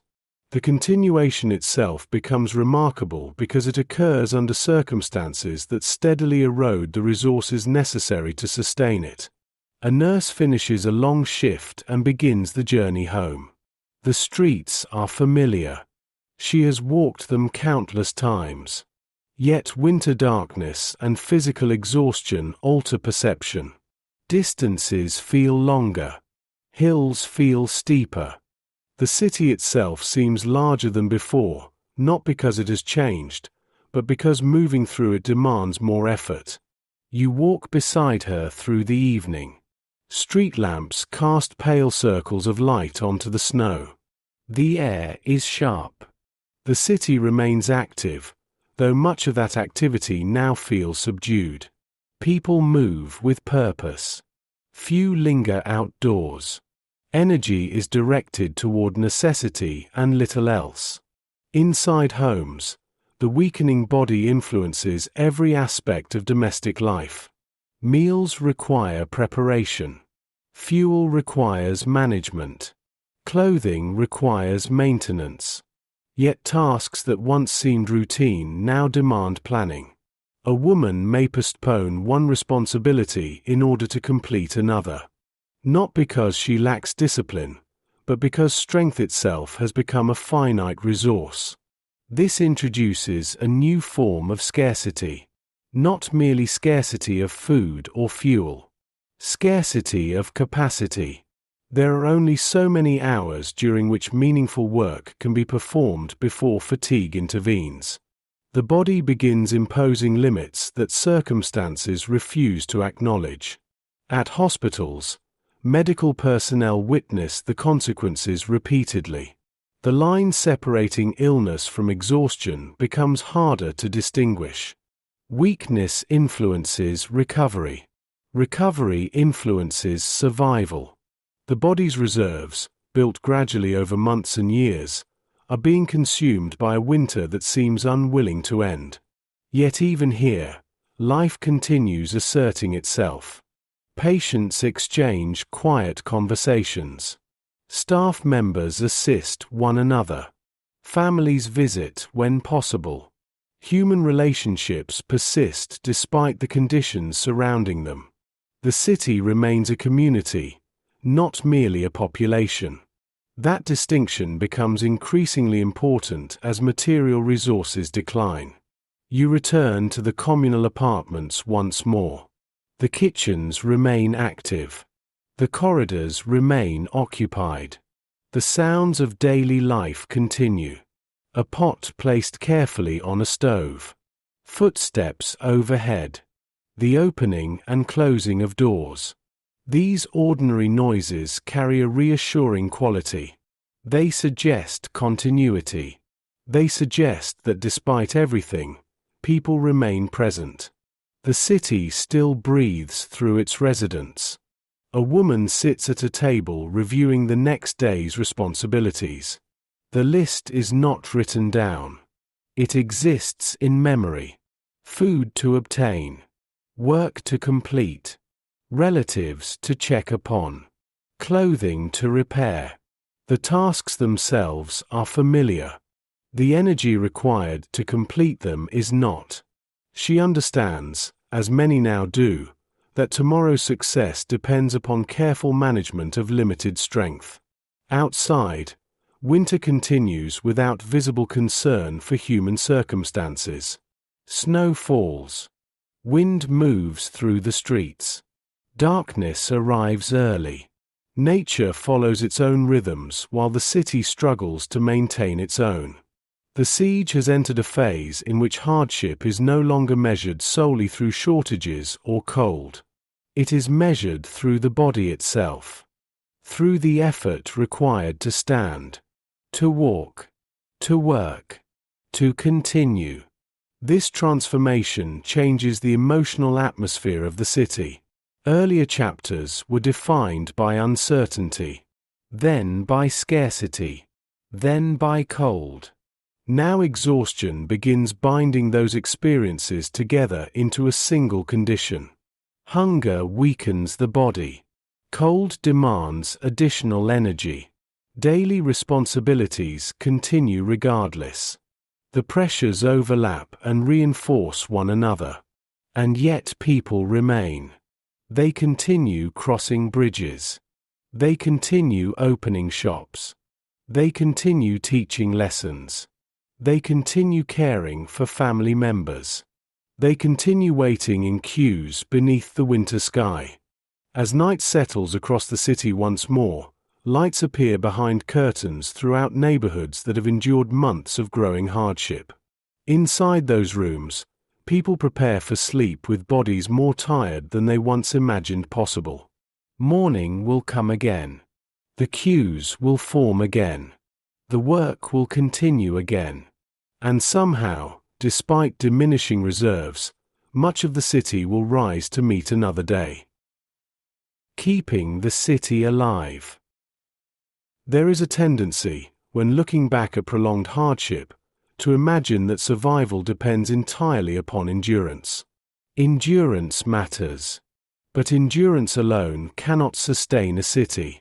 A city survives through activity, through maintenance, through the countless visible and invisible tasks that continue connecting one day to the next. Even during the most difficult periods of the siege, people continued performing work whose purpose extended beyond immediate survival. They repaired machinery, taught lessons, maintained records, delivered messages, operated hospitals, preserved institutions. Such efforts did not eliminate suffering. They prevented the complete disappearance of civic life. This is where the story begins to change. Not because hardship lessens, because meaning becomes increasingly important. You return once more to the familiar environments that have accompanied the documentary since its opening chapters. The apartment buildings remain. The hospitals remain. The factories remain. The schools remain. Each has changed under pressure. Each now carries scars of scarcity, cold, and exhaustion. Yet they continue existing as places where people gather, work, and interact. The city remains more than a collection of individuals struggling separately. It continues functioning as a society. A woman arrives at work before sunrise. The journey remains difficult. The cold remains. The fatigue remains. Yet she still reports for duty because her role contributes to something larger than herself. Across the city, thousands make similar decisions each morning. Not heroic decisions in the traditional sense. Routine decisions. The kind that sustain communities. You observe how important routine has become. Earlier in the siege, routines reflected stability. Now they create it. A school opening its doors. A hospital maintaining a schedule. A factory beginning a shift. These actions reassure people that certain structures still exist. The city may be weakened, but it has not surrendered its identity. Inside a classroom, students gather beneath conditions very different from those that existed before the war. Resources are limited. Comfort is limited. Yet lessons continue. The continuation itself carries significance. Education represents a belief in the future. A society does not invest effort into teaching if it assumes tomorrow no longer matters. Women contribute to this continuation in countless ways. As teachers, as nurses, as clerks, as factory workers, as caretakers. Their responsibilities often overlap, creating long chains of labor that stretch from public institutions into private homes and back again. The boundaries separating professional work from domestic work become increasingly difficult to identify. Both serve the same larger purpose, keeping life moving forward. A teacher stands before a class and begins another lesson. The room is cold. The students are tired. The circumstances are difficult. Yet the lesson proceeds. Facts are discussed. Questions are answered. Knowledge continues, passing from one person to another. The scene appears modest. Its significance is not. You remain there long enough to understand that continuation can become a form of resistance against despair. Every maintained routine pushes back against the idea that hardship must define every aspect of existence. At hospitals, similar patterns emerge. Medical staff continue treating patients despite shortages and fatigue. Records are maintained. Procedures are followed. New challenges require improvisation, yet the institution preserves as much continuity as possible. The effort involved is immense. The result is often invisible to those outside its walls. The same is true throughout the city. People notice breakdowns immediately. They often overlook maintenance. Yet maintenance is precisely what allows a society to endure prolonged crises. A woman spends part of her evening repairing clothing beneath dim light. The task appears simple. The garment will be used again tomorrow. Then again the day after. The work contributes to no grand historical event. It merely ensures that someone remains clothed and protected during another winter day. Such acts occur everywhere. Together they form an essential layer of civilian resilience. You walk through the city as darkness settles. The streets remain quieter than before the siege. The queues remain. The cold remains. Yet another atmosphere has emerged alongside them. Purpose. Not optimism. Not certainty. Purpose. People continue performing necessary work because abandoning it would accelerate decline. Every maintained system. Every repaired object. Every completed task becomes part of a larger effort to preserve civilization under extraordinary pressure. The city is still exhausted. The city is still hungry. The city is still cold. Yet it continues producing, teaching, healing, recording, organizing, and repairing.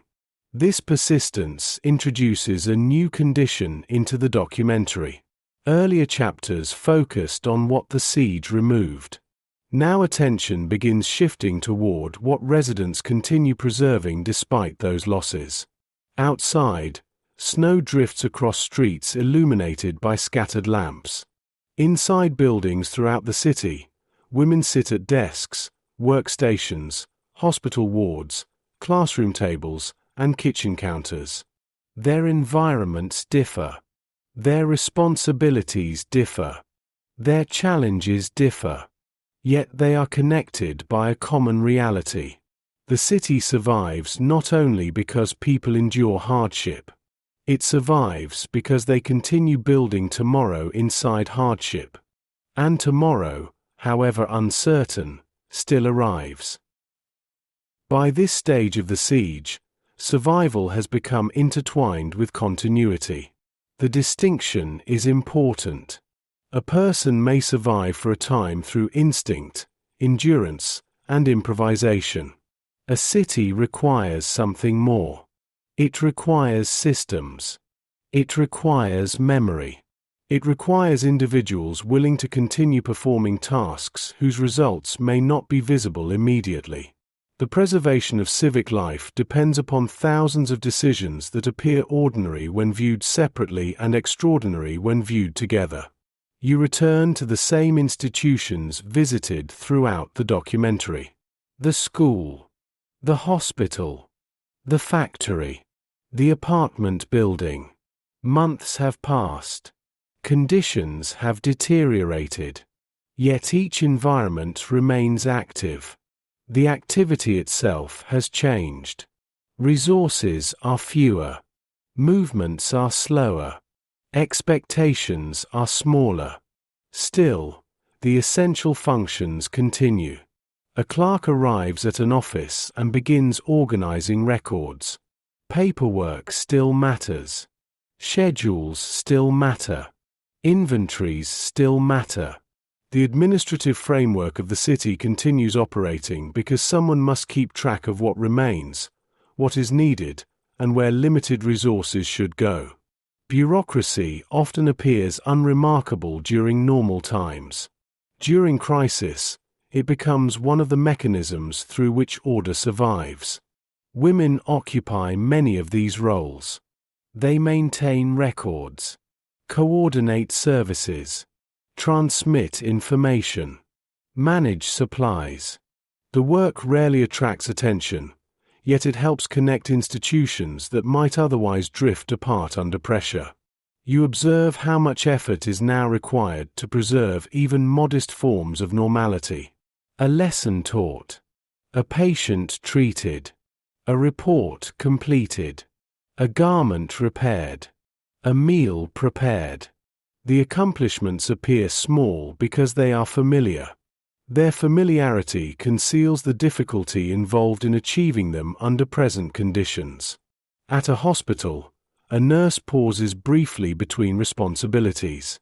The ward remains busy. Patients require attention. Documentation must be completed. Supplies must be monitored. The workload has not diminished simply because conditions have worsened. In some respects, it has increased. Yet she continues because others depend upon her doing so. Across the city, similar forms of responsibility bind people together. A teacher continues teaching because students continue arriving. A factory worker continues producing because equipment still requires operation. A mother continues organizing meals because family members still need to eat. Each action supports another action. Each responsibility connects to another responsibility. The city survives through these interlocking chains of effort. You begin noticing that meaning often emerges from contribution rather than comfort. Comfort has become scarce. Contribution remains possible. People derive purpose from usefulness. The feeling that one's work still matters can sustain motivation even when circumstances provide little external reward. This reality becomes increasingly visible throughout the city. A woman walks home after completing a long day of work. She is tired. The streets are cold. The journey is difficult. Yet there is also the quiet knowledge that something necessary was accomplished. A patient received care. Records were maintained. Equipment was repaired. Food was distributed. Such outcomes do not solve the larger crisis. They help prevent further deterioration. Outside, winter remains severe. The snow continues accumulating along rooftops and courtyards. The wind still moves through streets lined with buildings darkened by early evening. Nothing about the environment suggests relief. Yet the emotional atmosphere has changed subtly from earlier chapters. The city is no longer focused solely on what has been lost. It is increasingly focused on what can still be preserved. Libraries safeguard books. Schools safeguard knowledge. Hospitals safeguard life. Families safeguard one another. The preservation itself becomes meaningful. You return to an apartment where several generations share limited space. The room is modest. The conditions remain difficult. Yet conversation continues around the table. Stories are exchanged. Information is shared. Advice is offered. Human relationships persist despite the pressures surrounding them. These interactions help preserve more than morale. They preserve identity. A siege threatens not only physical survival but social continuity. The danger lies not merely in hunger or cold. It lies in the possibility that the structures connecting people to one another might weaken beyond repair. Throughout the city, countless individuals work consciously or unconsciously against that outcome. Women often stand near the center of these efforts. They maintain households, sustain family networks, support institutions, carry information, provide care. The work spans public and private spheres simultaneously. Through repetition, patience, and persistence, they help preserve the connective tissue of urban life. You walk once more through the city at night. Snow reflects pale light beneath a cloudy sky. Windows glow behind curtains. Somewhere a lesson is being prepared for tomorrow. Somewhere a patient is being monitored. Somewhere clothing is being repaired. Somewhere records are being updated. The activities are scattered. The purpose is shared. Keeping the city alive. Not in a metaphorical sense. In a practical one. The city survives because people continue performing necessary work despite exhaustion, despite scarcity, and despite uncertainty. Their efforts do not eliminate suffering. They create the possibility of enduring it. As another evening settles over rooftops burdened by snow, the familiar sounds of civilian life continue echoing through apartment buildings, workplaces, and institutions. Footsteps, voices, doors opening and closing, pages turning, tools being used. The sounds are quieter than they once were, but they remain. And as long as they remain, the city retains something essential. Not comfort. Not abundance. Not certainty. Life. Memory, meaning, and continuation. As hardship extends across months, people begin living simultaneously in several different versions of the city. There is the city that exists in the present. The cold city. The hungry city. The exhausted city. Then there is the city that existed before the siege. The city remembered through routines that can no longer be performed, places that no longer feel the same, and expectations that no longer seem realistic. Memory preserves these earlier versions with remarkable persistence. Even when circumstances change dramatically, the mind continues returning to familiar landscapes. A woman walks along a street she has known for years. The buildings remain where they have always been. The intersections remain recognizable. The river still follows its established course. Yet the experience of moving through the city has changed so completely that memory and reality sometimes seem to overlap rather than align. She remembers shop windows displaying goods that are no longer available. She remembers warmer winters, easier journeys, and conversations that revolved around concerns very different from those of the present. You observe how memory becomes a companion. Not an escape. A companion. People do not stop living in the present simply because they remember the past. Instead, both realities coexist. Earlier experiences provide context for current hardships. The contrast helps individuals understand what has been lost, but also what remains worth preserving. Inside apartment buildings, Stories circulate more frequently. Families discuss previous years. Neighbors recall familiar events. Older relatives share memories of earlier winters, earlier crises, earlier recoveries. The conversations serve practical purposes. They pass time. They strengthen relationships. Yet they also perform another function. They remind people that present conditions, however overwhelming they may appear, exist within a longer human story. At a kitchen table, several women sit together after completing the day's essential tasks. The room is dimly lit. The air remains cold. The supplies remain limited. Yet conversation continues. One recalls a summer before the war. Another remembers a workplace that felt very different.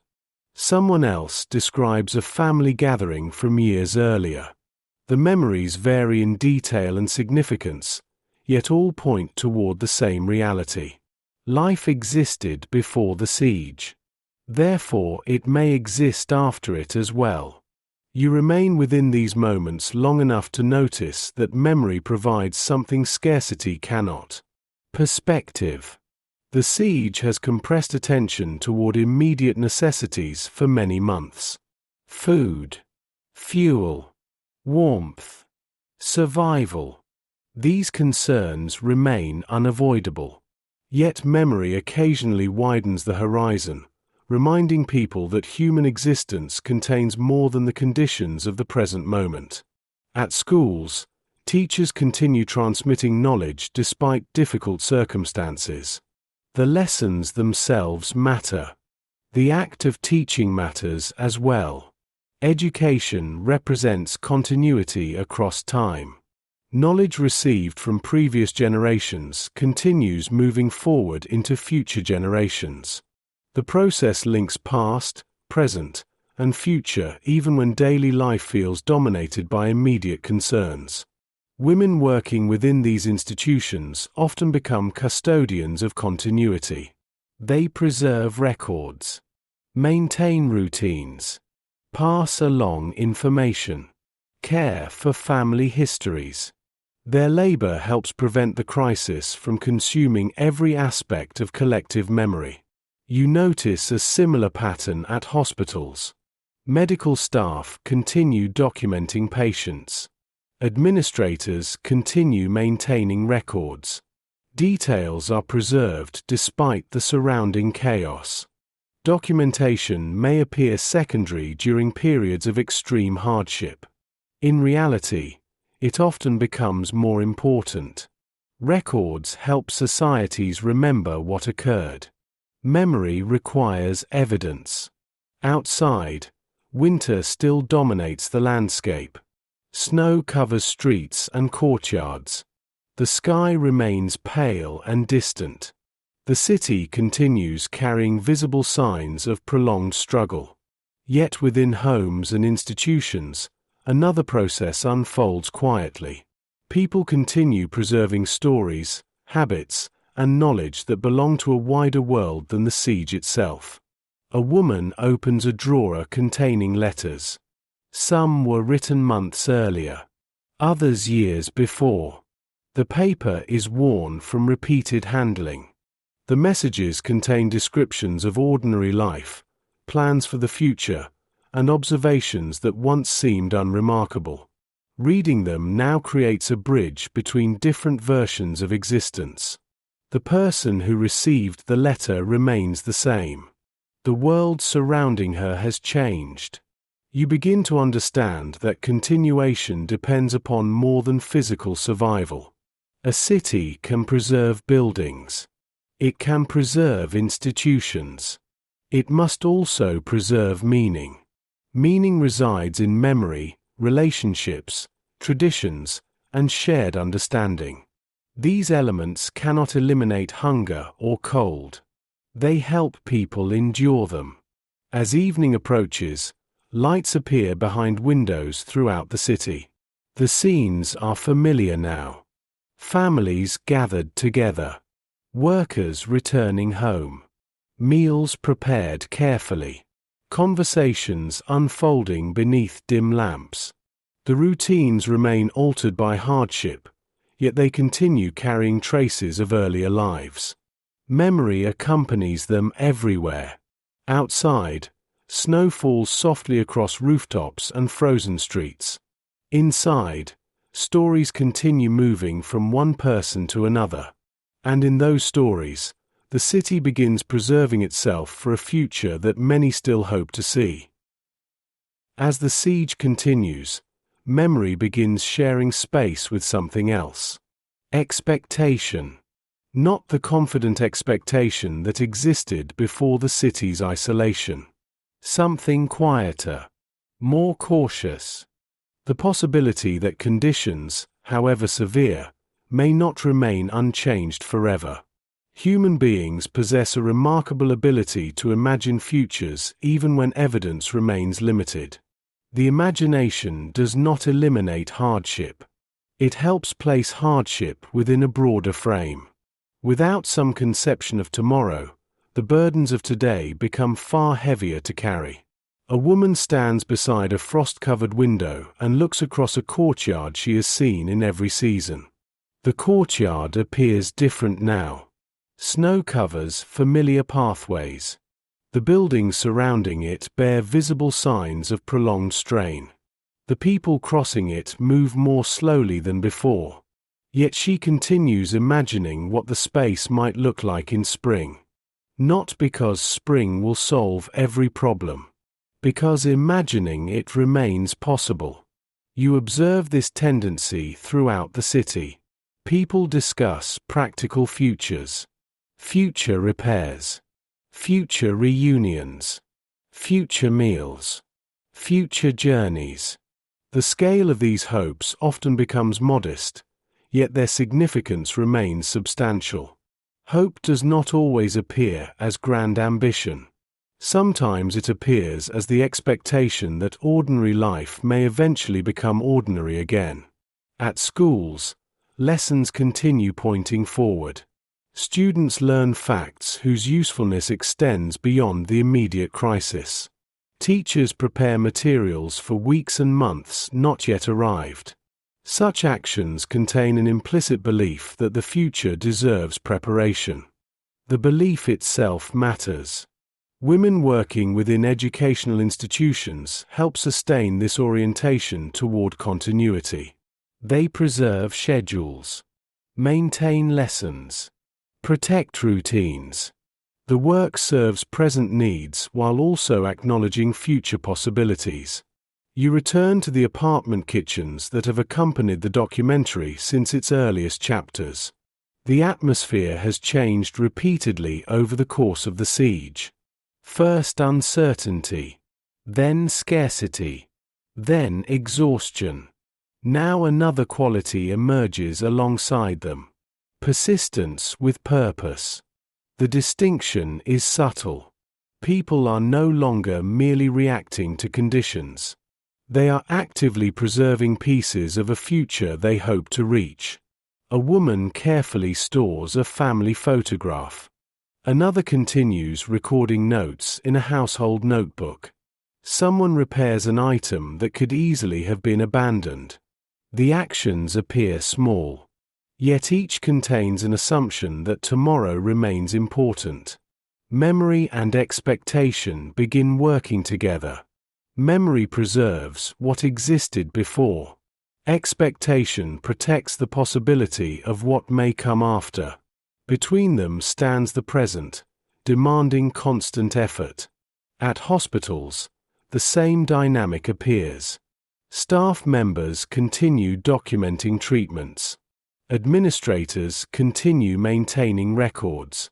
Patients continue discussing plans beyond their immediate circumstances. The institution remains focused on survival, yet survival itself increasingly points toward continuation rather than mere endurance. You notice how often conversations now include references to time beyond the current season. Not always explicitly. Sometimes through passing remarks. A future visit. A future repair. A future celebration. The comments are brief, almost casual. Their presence reveals something important. The siege has not entirely conquered the imagination. Outside, winter still governs the city. The snow remains. The cold remains. The shortages remain. Yet the emotional atmosphere has evolved since the opening chapters. The city has traveled through uncertainty, scarcity, cold, and exhaustion. Those conditions continue. What changes is the population's relationship to them. People have learned how to live within them. Not comfortably, not willingly, but effectively enough to preserve parts of themselves that hardship alone cannot define. A woman sits quietly at a table after completing the day's work. The room is dim. The meal was modest. The responsibilities of tomorrow remain substantial. Yet for a few moments she allows her thoughts to drift beyond immediate necessity. Perhaps toward family members elsewhere. Perhaps toward earlier years. Perhaps toward a future she cannot clearly imagine. The specific content matters less than the act itself. The mind continues reaching beyond the present. That reach is significant. You begin to understand that the city survives through more than food distributions, fuel management, and institutional endurance.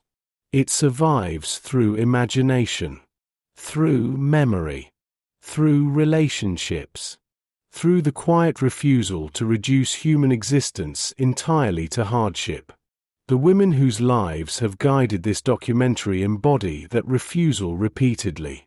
They continue teaching, continuing caring, continuing recording, continuing maintaining, continuing remembering, continuing imagining. The actions differ. The underlying impulse remains the same.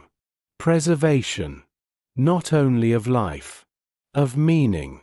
As darkness settles over the city once again, windows glow softly against the winter night. Behind them, people continue carrying forward fragments of culture, family, knowledge, and hope. The siege remains real. The suffering remains real. The uncertainty remains real. Yet another reality persists alongside them. The determination to ensure that when future generations remember this city, they remember more than deprivation alone. They remember the people who continued living within it. Outside, snow drifts quietly across streets that have witnessed countless acts of endurance. Inside, memories are shared, records are preserved, and plans, however modest, continue being made. And through those acts, the city carries itself forward into another day. The city that remained. Years later, visitors would walk through the city and see many of the same rivers. The same broad avenues. The same bridges spanning dark water. The same stone buildings standing beneath northern skies. Time would leave its marks, as it always does. New generations would arrive. Old generations would depart. Seasons would continue their endless procession from winter to spring, from spring to summer, from summer to autumn. To an unfamiliar observer, the city might appear simply as another large European city shaped by history. Yet beneath the visible landscape would remain the memory of those years. Not always obvious. Not always spoken aloud. Present nonetheless. You leave behind the queues, the ration cards, the frozen stairwells, and the dim apartment kitchens that have accompanied the documentary for so long. Yet traces of them remain. Historical events do not disappear when they conclude. They become part of the environments through which later generations move. The people who endured the siege altered the city's memory in ways that architecture alone cannot fully express.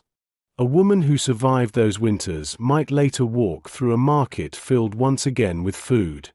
She might cross a bridge without calculating how much energy the journey would require. She might stand in a heated room without thinking about fuel. The ordinary experiences that hardship once transformed could eventually become ordinary again. Yet memory would remain. Not necessarily as pain. Often as awareness. Awareness of what had once seemed impossible. Awareness of what had once been endured. The siege occupies a unique place within human history because it reveals how much of civilization depends upon things that are usually taken for granted. Food arriving on schedule. Buildings remaining warm. Institutions continuing to function. Neighbors assisting one another. These elements often seem mundane during periods of stability. Their importance becomes visible when stability disappears. Throughout this journey, the focus has remained largely on women whose lives unfolded within the civilian experience of the city.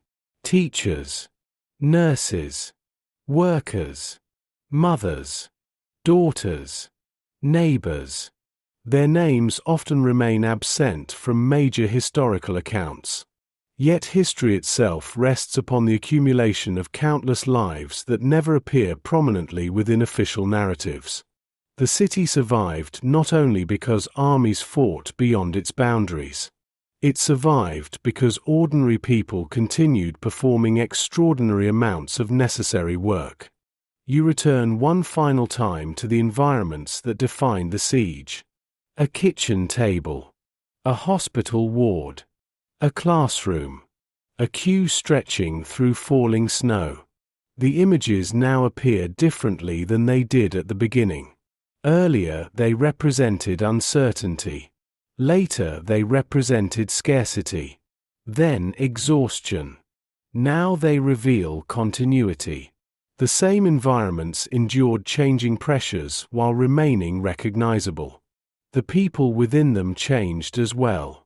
They adapted, weakened, persisted, remembered, and continued. The transformation was profound, yet it never entirely erased their humanity. Outside the documentary, winter continues its ancient cycle. Snow still falls upon cities. Rivers still freeze. Cold still settles across northern landscapes. Nature remains indifferent to human history, yet human beings continue finding ways to create meaning within it. That may be one of the quiet lessons carried by the siege. Survival involves more than resisting hardship. It involves preserving enough of oneself that life remains recognizable afterward. A woman standing beside a window during those difficult years could not know precisely how history would remember the city. She could not know which statistics would be recorded, which dates would be commemorated, or which events would become symbols. She knew only the practical realities of the next day, the next meal, the next responsibility. And perhaps that is where the deepest understanding resides.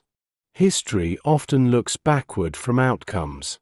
Life is lived forward through tasks. One cue, one lesson, one patient, one meal, one winter day at a time. As evening settles across the modern city, lights appear once more behind windows overlooking rivers and streets that have witnessed generations of change. People gather for meals. Conversations unfold. Work ends. Another ordinary day concludes. The routines would be familiar to those who lived through the siege. That familiarity matters. Because the ultimate triumph of civilian endurance is not simply survival. It is the return of ordinary life. The restoration of mornings, meals, work, conversation, and community. The restoration of the things people struggled so hard to preserve.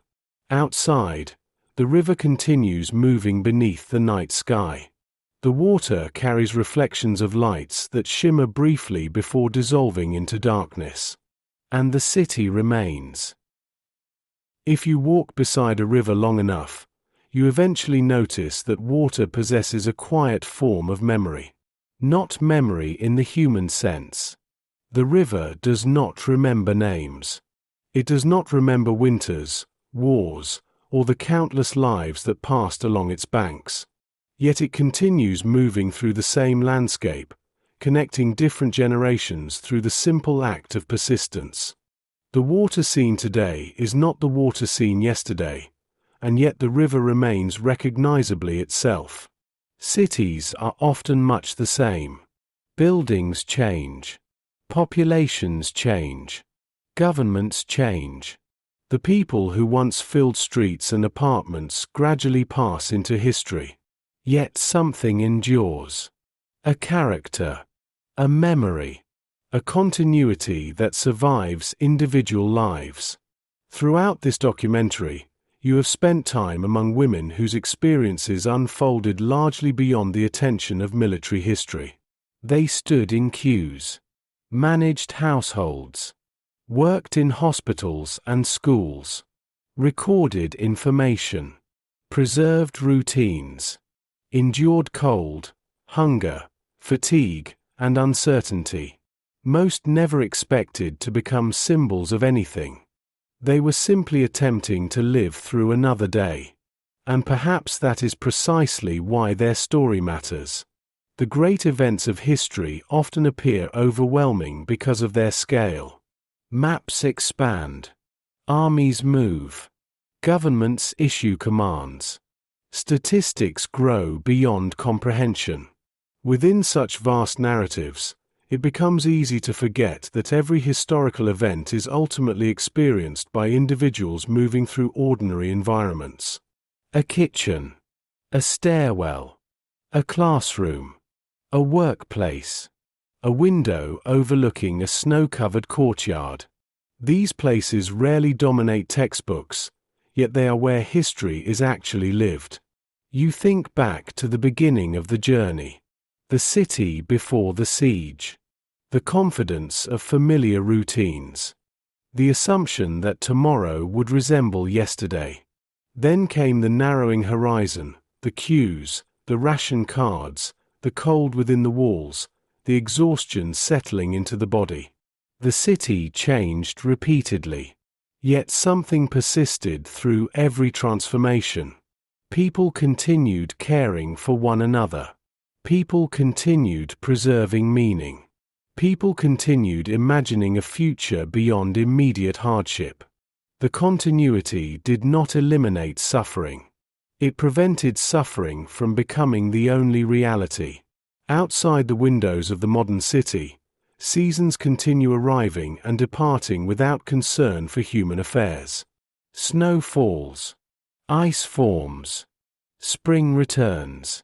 Trees regain their leaves. The cycle repeats as it has for centuries. Nature offers no guarantees, yet it quietly demonstrates a truth that many civilians discovered during the siege. Conditions change. No winter lasts forever. No hardship remains fixed in place indefinitely. The knowledge may offer little comfort while hardship is occurring. It often becomes visible only afterward, when distance allows the larger pattern to emerge. A woman who survived those years might not describe her experience in terms of heroism. She might remember specific faces, specific rooms, specific mornings. She might remember the sound of footsteps in a stairwell, the warmth of a shared conversation, the sight of light shining through a window during a difficult winter evening. Human memory often preserves details rather than abstractions. Meaning attaches itself to moments. And so the story ends where many lives actually unfold. Not in grand declarations. Not in dramatic conclusions. But in the continuation of ordinary existence. A meal shared. A lesson taught. A letter preserved. A family gathered together. The quiet foundations from which societies are built and rebuilt across generations. The river continues moving through the darkness. The city continues standing beside it. The people who endured the siege have long since become part of history, yet traces of their lives remain woven into the memory of the place they refused to abandon. Their endurance survives not only in monuments and archives, but in the continued existence of the city itself. For a long time, winter defined their world. Yet winter was never the whole story. The whole story was the determination to remain human within it. Outside, the night settles gently across the water. Lights shimmer along the riverbanks.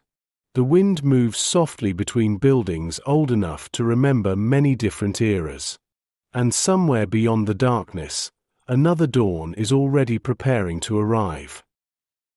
You've been part of Echoes of War, where stories rise on quiet wings, and the past still circles above us, refusing to land.